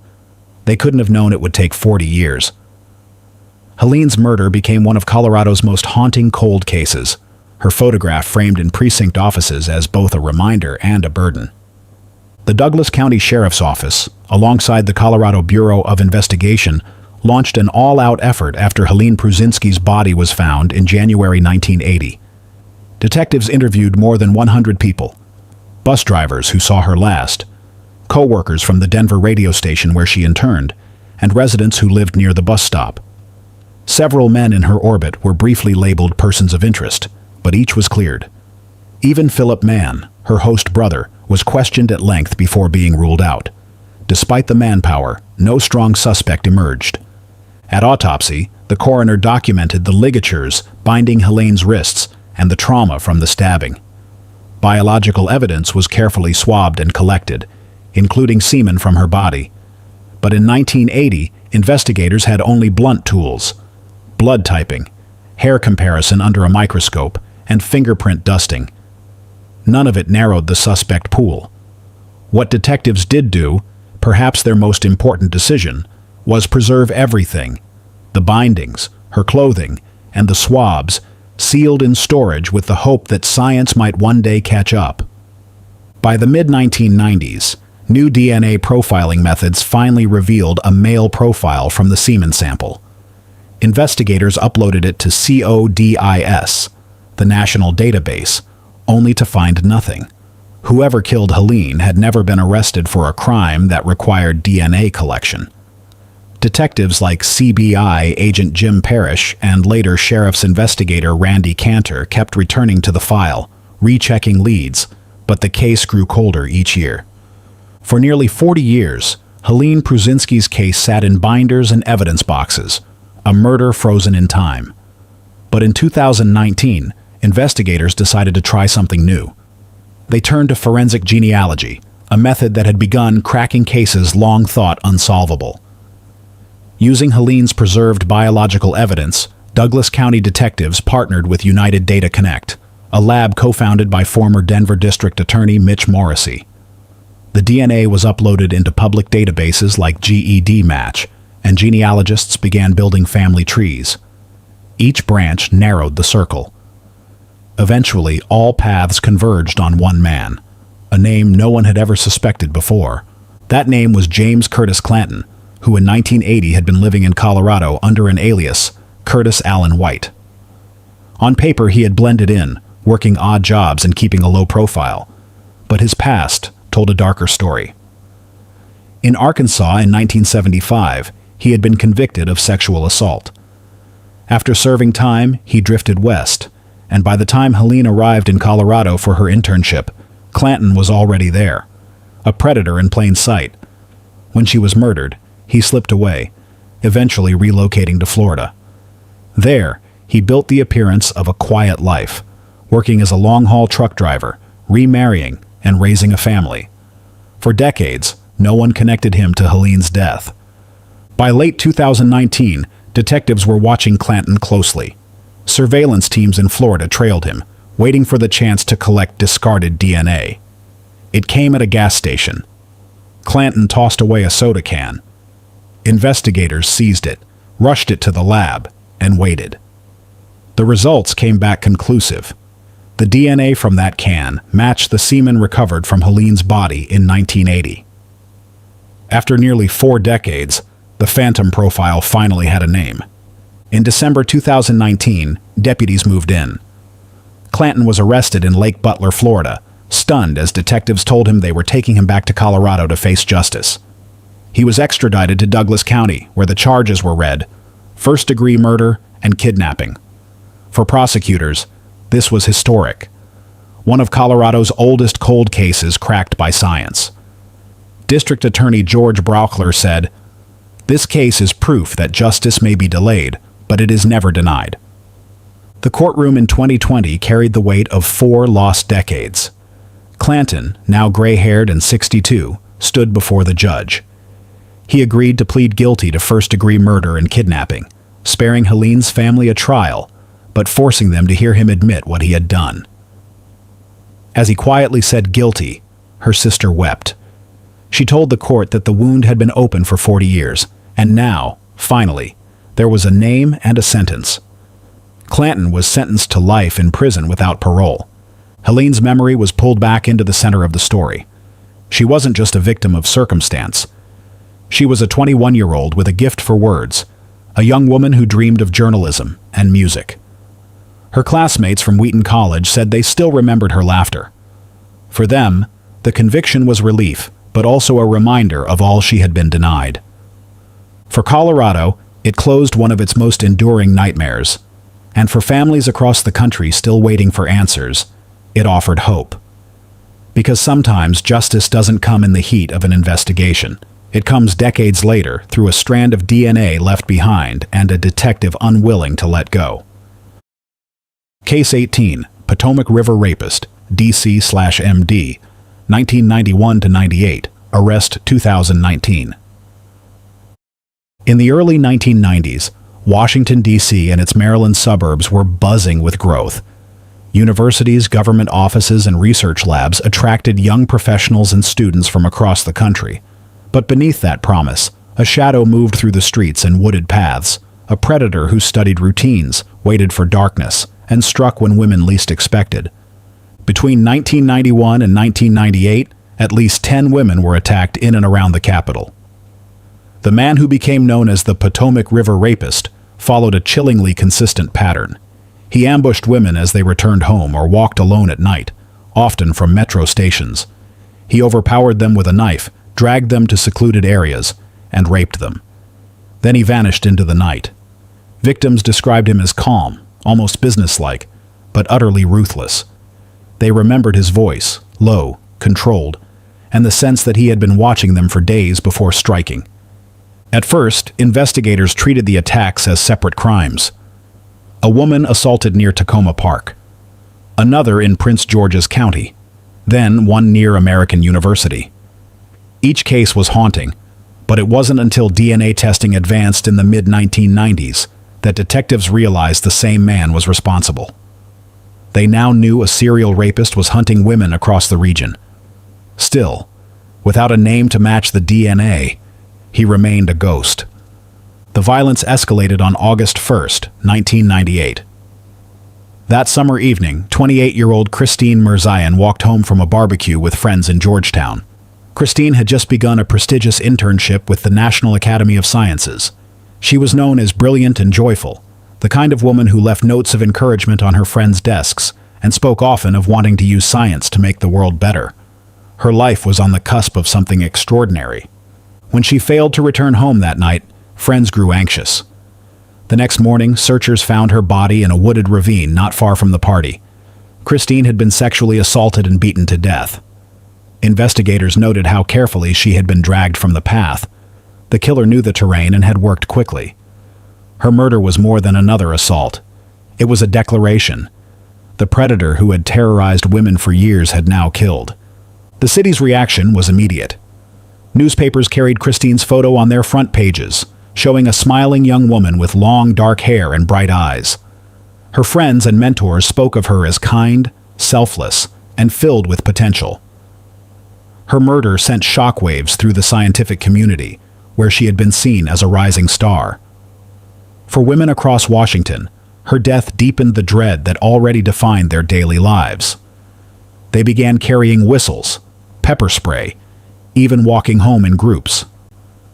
Self-defense classes filled overnight. Police canvassed Georgetown, interviewing dozens of witnesses and checking surveillance. DNA recovered from Christine's body was quickly confirmed to match the unknown man from earlier rapes. The same predator had returned. He was taunting the city, daring detectives to stop him. But even with his genetic fingerprint in hand, there was no match in CODIS, no name, and no suspect to question. Christine Mirzayan was buried in California. Her family left to mourn a daughter and sister taken at 28. For Washington, her killing was the climax of 7 years of fear. A reminder that the man they called the Potomac River Rapist wasn't just a phantom. He was alive, still moving among them. And until he was caught, no woman walking home at night felt safe. In the years after Christine Mirzayan's murder, detectives clung to one piece of certainty. They had DNA. From her body, from earlier assaults, they knew the same man had committed them all. But in the 1990s, DNA could tell you a profile, not a name. And a profile without a name was a cruel kind of ghost. Police artists worked with survivors to produce composite sketches. Each showed slight differences, but all carried the same cold stare. Women who had lived through the attacks remembered the sound of him breathing as he held a knife to their throats, or the way his voice never shook when he ordered them to be still. They told detectives, he wasn't frantic. He was practiced. That made the composites even more chilling. The face of someone who planned, not someone who panicked. Investigators chased leads that went nowhere. They questioned men who fit the sketches, combed through arrest logs, interviewed co-workers, neighbors, even classmates of the victims. More than once, survivors sat across from suspects in lineups, shaking their heads. None of them matched. Detectives carried the frustration with them. They had eyewitness accounts, DNA samples, and yet every suspect was cleared. By the 2000s, the FBI's CODIS system became the great hope.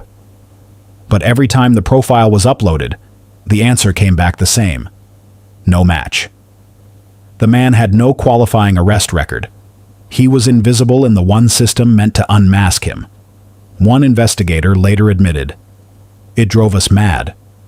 We had his fingerprint in DNA, but it sat there mocking us for years." The FBI and local departments refused to let the file collect dust. Task forces convened, fell apart, and reconvened again. In 2011, more than a decade after Christine's death, the Bureau launched a renewed campaign. They released an updated composite sketch and put out public appeals, spotlighting Christine's case on national news. By the late 2000s, detectives were running out of options. Then forensic genealogy changed everything. Investigators submitted preserved DNA from the assaults and Christine Mirzayan's murder to Parabon Nanolabs. Using GEDmatch, genealogists began building sprawling family trees, tracing the strands of DNA back through generations. Slowly, branches narrowed. One name kept appearing in the lineage, Giles Daniel Warwick. Warwick was hardly the monster anyone imagined. He was a quiet, 60-year-old man living in South Carolina, a former landscaper and house painter. In the 1990s, however, he had lived in Prince George's County, Maryland, right inside the attack zone. He had no major convictions that required DNA entry, which explained why CODIS never matched him. To his neighbors, he was an unremarkable presence. To detectives, he suddenly looked like the phantom they had been chasing for almost 3 decades. Maryland State Police and the FBI began tailing Warwick. They followed him to stores, to his work sites, and eventually seized a discarded drink container. Inside that plastic straw was the answer they had been waiting for. The DNA-matched semen left at Christine Mirzayan's murder scene, as well as at least 9 other assaults. One detective later said, "We knew in that moment the ghost we had chased finally had a face." When agents knocked on Warwick's door in Conway, South Carolina, he looked stunned. He was arrested without resistance and charged with Christine's murder and a string of sexual assaults. At the press conference, officials announced the end of a decades-long hunt. For the Mirzayan family and the survivors, it was a day of reckoning. Christine's sister said, "For years we only had questions. Now, at least, we have his name." The contrast stunned the public. In Maryland, he had been the man mowing lawns and painting houses. Behind closed doors, he had been stalking, raping, and in Christine's case, killing. Survivors said they had lived in fear that he might one day return. To learn he had spent the last 20 years blending into small-town life left many shaken. Warwick's case seemed headed for trial, but in 2022, while awaiting proceedings, he took his own life in custody. Survivors expressed both relief and anger, relieved that the right man had been caught, but furious he would never sit in a courtroom and hear their voices. Christine's family called his death a stolen opportunity for justice. Detectives echoed that sentiment. One investigator admitted, "We waited nearly 30 years to face him in court." He denied everyone that chance. The Potomac River rapist case became one of Washington's most notorious examples of forensic genealogy at work. For the public, it proved that even predators who lived in plain sight for decades could be dragged back into the light by DNA. For Christine Mirzayan's family, the name Giles Warwick was both an ending and a wound. She would always be the young scientist with a bright future, remembered not for her murder, but for the promise she carried. For nearly 30 years, he was a shadow haunting Washington. And though death kept him from trial, his name was unmasked. In the next case, investigators didn't struggle to find a name.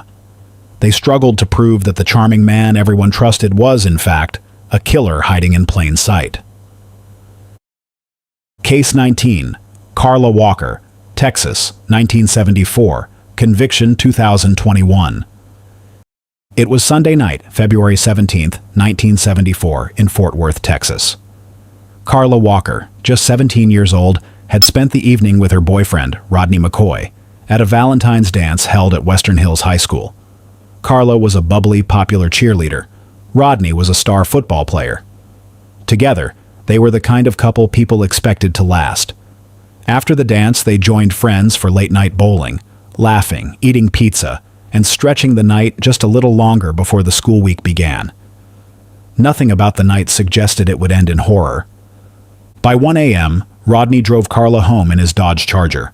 They pulled into the parking lot outside her house and lingered in the car, talking and kissing. It was a quiet suburban scene, until a man yanked open Rodney's door. He struck Rodney in the head with the butt of a pistol, splitting his scalp and nearly knocking him unconscious. Rodney slumped, dazed, blood running down his face. Carla screamed as the stranger dragged her from the passenger side. Neighbors later reported hearing her cry out, "Rodney! Go get my dad." It was the last time her family would hear her voice. Rodney, staggering and half blind with blood in his eyes, somehow managed to drive to Carla's house. He stumbled to the front door and collapsed, gasping. They took her. Inside, Carla's parents, Charles and Doris Walker, rushed to the door, only to find their daughter gone. Police were called immediately. Officers searched the area, but the abduction had been swift and clean. The parking lot held only broken glass, a bloodstain, and the terrible silence of a vanished child. For 3 days, search teams scoured fields, ditches, and back roads. Then, on February 20th, a group of oil field workers spotted something in a culvert near Benbrook Lake. It was Carla's body, partially concealed, as if she had been dumped in haste. The scene was grim. She was still wearing the clothes from the dance, but her blouse was torn. Her shoes lay discarded nearby. Detectives collected every scrap of evidence, fibers, hair, a blood-stained bra strap, hoping for a lead. The autopsy confirmed what investigators already suspected. Carla had been sexually assaulted. She bore multiple bruises, consistent with being restrained and beaten. The fatal wounds were blunt force trauma to the head, likely from the pistol used to strike Rodney. She had also been strangled. The brutality stunned even seasoned detectives. This was rage, one recalled years later, not just opportunism. Rodney was kept in the hospital overnight for his head injury. He replayed the attack again and again, tortured by the thought that he had survived while Carla had not. In interviews, he admitted he felt like he had failed her. That guilt would shadow him for decades. Fort Worth was shaken to its core. Parents who had let their children come and go without worry suddenly imposed curfews. Doors were bolted. Teenagers were warned never to linger in cars at night, and Carla's school friends walked the halls in stunned silence. Her funeral drew hundreds, classmates clutching flowers as they filed past her coffin. Police assured the community they would find the man responsible. But as the weeks passed without an arrest, the promise began to sound hollow. Carla's case wasn't just a tragedy, it was a wound that wouldn't close. And the question grew louder with each passing day. How could a man snatch a girl from her own driveway, kill her, and then simply disappear? The investigation into Carla Walker's murder began with urgency. But within weeks, detectives were running into walls. Rodney McCoy, the boyfriend who had been beaten and left unconscious in his car, became the first and most obvious suspect. He was interrogated again and again, police pressing him on whether the story of masked abductors was just a cover. He passed polygraph tests, but the suspicion clung to him for years, friends whispered. His reputation at school shifted. Rodney carried the unshakable weight of being seen as the boy who might have let Carla die. Or worse, who might have killed her himself. It was a wound that would follow him into adulthood, long after police had quietly cleared him. Detectives spread their net wide, interviewing classmates, acquaintances, and known sex offenders in the Fort Worth area. None of them fit. Several men were briefly arrested, but the cases collapsed as quickly as they began. The forensic evidence, semen and fibers collected from Carla's clothing, the towel she had been wrapped in, and the bra used as part of her assault, was preserved. But in 1974, technology only allowed blood typing and hair comparison under a microscope. It wasn't enough to put a name to the attacker. A revolver was the presumed murder weapon, and police seized on a local man who fit the profile, 31-year-old Glenn Samuel McCurley. He drove a car similar to the one witnesses had described near the bowling alley, and admitted owning a .22 revolver. He even turned it over for testing. The ballistics report came back inconclusive, and without stronger evidence, McCurley faded back into anonymity, a neighbor hiding in plain sight. Forensic limits defined the case. The semen sample was carefully sealed away, but without DNA technology, it was a silent witness locked in a vault. Decades later, when new methods emerged, that evidence would become the key. But in 1974, it only underscored how powerless investigators were. The years turned into decades. In the 1980s, 1990s, and 2000s, detectives reopened the file, looking again at witness statements, re-examining the evidence, hoping new science would help. By the 2000s, they finally managed to develop a male DNA profile from the preserved semen. It was uploaded to CODIS, the National DNA Database. No match. The killer had never been arrested for a crime that required a DNA sample. Another door closed. Meanwhile, the family bore the weight of uncertainty. Carla's parents, Charles and Doris Walker, lived the rest of their lives without knowing who had taken their daughter. Both died before answers came. Her siblings, Cindy and Jim, carried the torch instead. Cindy gave interviews year after year, while Jim pressed law enforcement to keep the case alive. They stood in front of cameras, attended vigils, and kept Carla's picture circulating. She wasn't just our sister, they said. She was a daughter, a classmate, a friend. Someone has to be held accountable. The community, too, carried the memory. Fort Worth parents warned their daughters not to linger in parking lots after dates. Teenagers avoided the bowling alley at night. Each anniversary of Carla's death brought newspaper columns and whispers of a case that felt cursed, a reminder that someone had abducted and killed a young woman in the heart of the city and walked away untouched. Detectives would later describe the case as an open wound on the city, a wound they kept trying to close every time they pulled the dusty file from storage. By the 2010s, the case seemed unsolvable. But then the tide began to shift.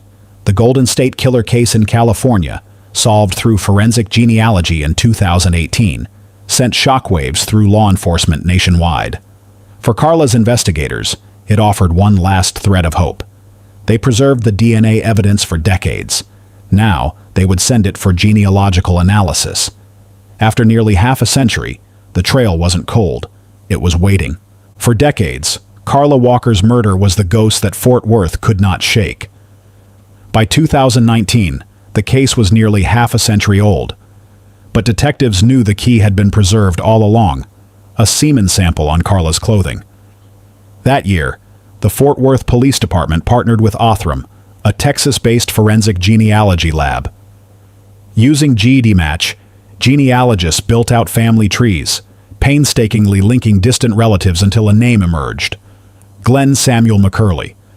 It was a name detectives had seen before. In 1974, McCurley had been interviewed briefly because he owned a .22 revolver like the murder weapon. He turned over the gun. Tests came back inconclusive, and he faded into the background. For 46 years, he lived just blocks away, blending into the city that never stopped grieving. He worked odd jobs, raised a family, attended church. Outwardly, he was ordinary. Privately, he carried a secret that had shattered lives. In 2020, police placed McCurley under surveillance. They retrieved DNA from discarded items, a cup, a piece of trash. The match was undeniable. The man who had eluded justice for nearly 5 decades was the same man who had dragged Carla Walker from her car, raped her, and shot her. On September 21, 2020, detectives arrived at McCurley's modest Fort Worth home. Neighbors watched in disbelief as the frail 77-year-old was led away in handcuffs. His arrest set the stage for one of the most emotional trials in Texas cold case history. Prosecutors presented the DNA evidence as ironclad, calling it the truth science had preserved until time finally caught up with him. They reconstructed the events of that night, showing how Carla's life had been ripped away within hours of her high school date. Rodney McCoy, now in his 60s, took the stand. His voice cracked as he relived the horror, the sudden gun pressed to his temple, the helplessness of watching his girlfriend torn from the car, the gun butt smashing against his head. "I prayed she'd come back," he told the jury, but she never did. His testimony, long shadowed by decades of suspicion, was finally heard for what it was, the words of a survivor, not a suspect. Carla's siblings also faced McCurley in court. Cindy and Jim Walker spoke of the years their parents went to their graves without answers, of birthdays and Christmases marked by grief.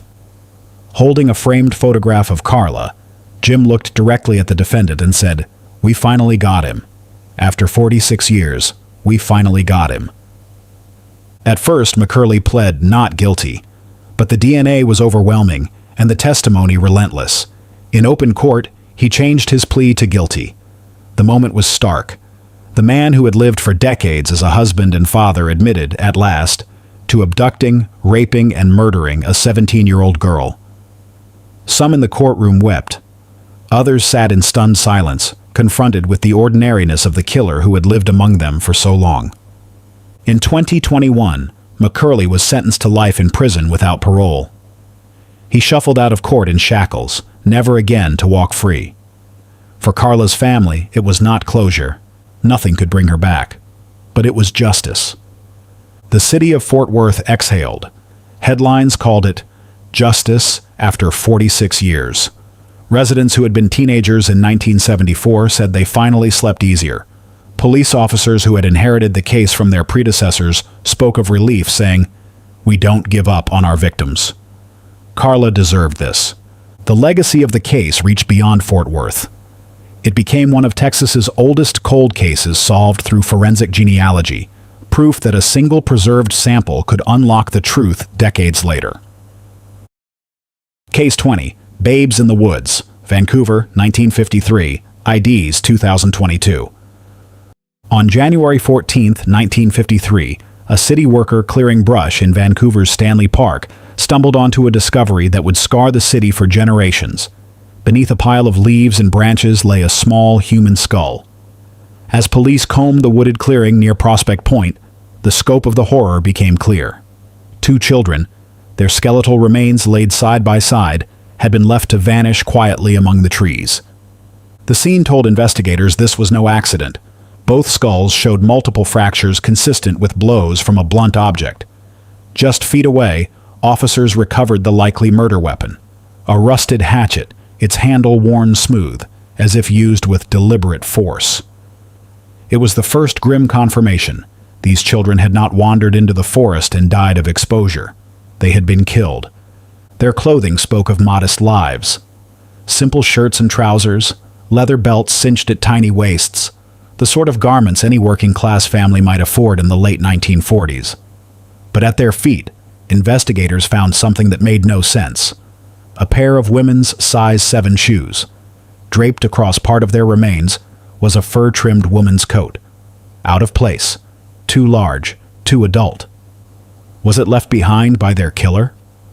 Did it once belong to a mother who should have been protecting them? The questions multiplied as quickly as the leads evaporated. Experts estimated the children were between 6 and 10 years old, their deaths dating back 4 to 6 years before discovery. That meant the killings likely took place in the late 1940s. Yet in all that time, no family, no teacher, no neighbor had filed a missing persons report that matched their ages or descriptions. What haunted us most, one detective later admitted, wasn't just how they died. It was that no one ever seemed to notice they were gone. The discovery jolted Vancouver. Stanley Park, a place of family picnics and scenic trails, was suddenly recast as the hiding place of a double child murder. Parents clutched their children closer, and children were warned never to wander the park's woods alone. The press dubbed the case "The Babes in the Woods," borrowing from the Old English folktale where abandoned children perish in a forest. The name stuck, cementing the boys not as individuals but as haunting symbols of innocence betrayed. Detectives canvassed the city, cross-checking missing child reports from across Canada and even the United States. None aligned. They chased leads on the clothing, tracing the fur coat and shoes to Canadian manufacturers. But sales records led nowhere. Forensic science in the 1950s offered little more than dental comparisons, and even those failed to bring a match. Still, investigators preserved everything: the hatchet, the coat, the shoes, the children's bones.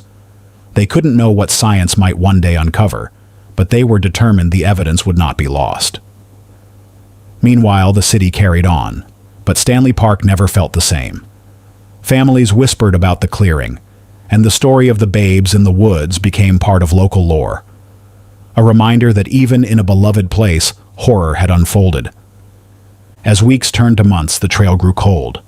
The boys had no names, no birthdays, no one to tell their story. And the most chilling fact remained: no mother, no father, no relative ever stepped forward to claim them. Police threw everything they had at the mystery. In the weeks after the discovery, detectives compared dental records and checked hundreds of missing child reports across Canada and the United States. Nothing fit. Forensic anthropologists studied the bones and confirmed both were boys under 10, but even their exact ages remained uncertain. Despite exhaustive publicity, no grieving relatives ever came forward. That silence was the case's cruelest riddle. Investigators tried to trace the children's belongings.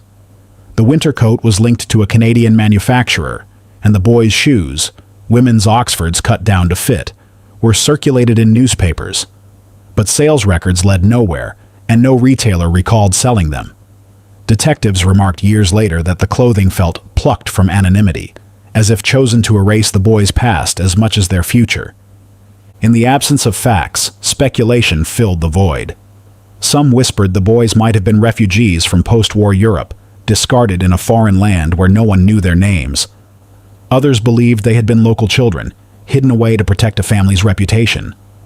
Parents in Vancouver told their own children the story as a warning: don't wander too far, or you might become like the babes in the woods. Newspaper columns and tourist chatter kept the case alive, embedding it into the city's folklore. Decades passed with little progress. Early forensic attempts in the 1990s and 2000s failed to extract viable DNA, the material too degraded for the technology of the time. Still, detectives preserved bone and tooth samples, refusing to give up on the possibility that science might one day break the silence. And yet, the silence endured. No missing reports, no family stepping forward. It was as though the boys had been deliberately erased from memory. The question that haunted every anniversary lingered. Were they overlooked by accident, or concealed by the very people who should have loved them most? For nearly 70 years, the babes in the woods were nameless. Just 2 small skeletons found under a woman's coat in Stanley Park, their silence echoing through generations. But in 2022, technology and persistence finally gave them back what had been stolen: their names, their identities, and their story. By 2021, advances in forensic genealogy allowed the BC Coroner's Service and Vancouver Police to attempt what decades of failed testing could not. Specialists extracted viable DNA from the preserved bones and teeth, Partnering with genealogists, they uploaded the samples to public databases like GED Match.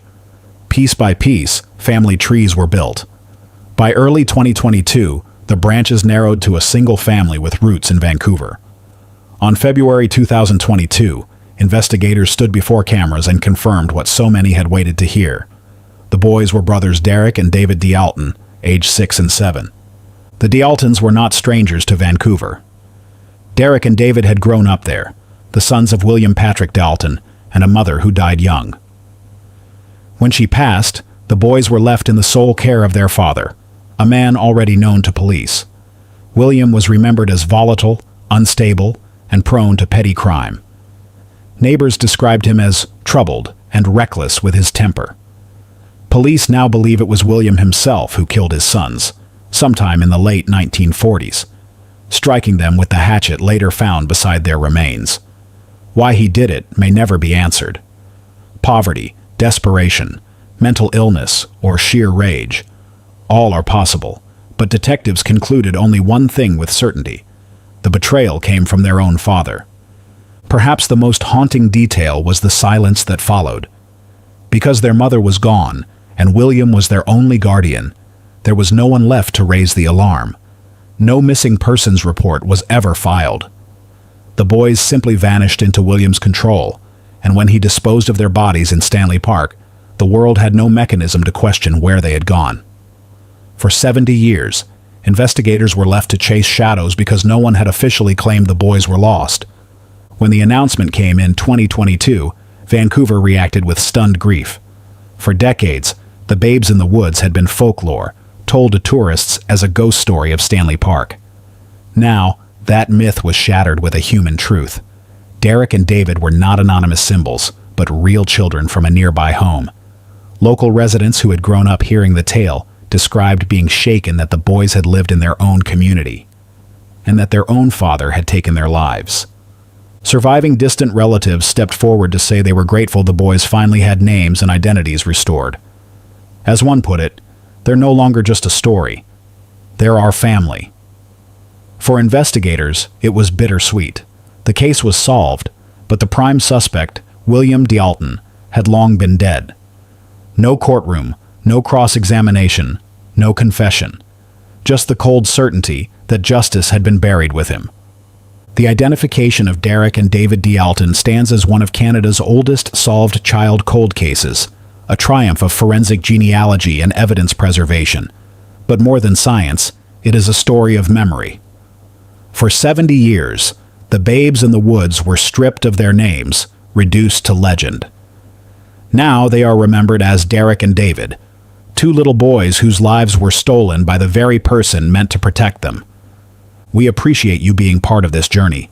Every like, comment, and share helps us honor the victims and shine a light on cases the world nearly forgot. If you'd like to go even further, join our YouTube membership today. With your support, we can continue digging into the most bizarre cold cases and bringing these voices back to the surface.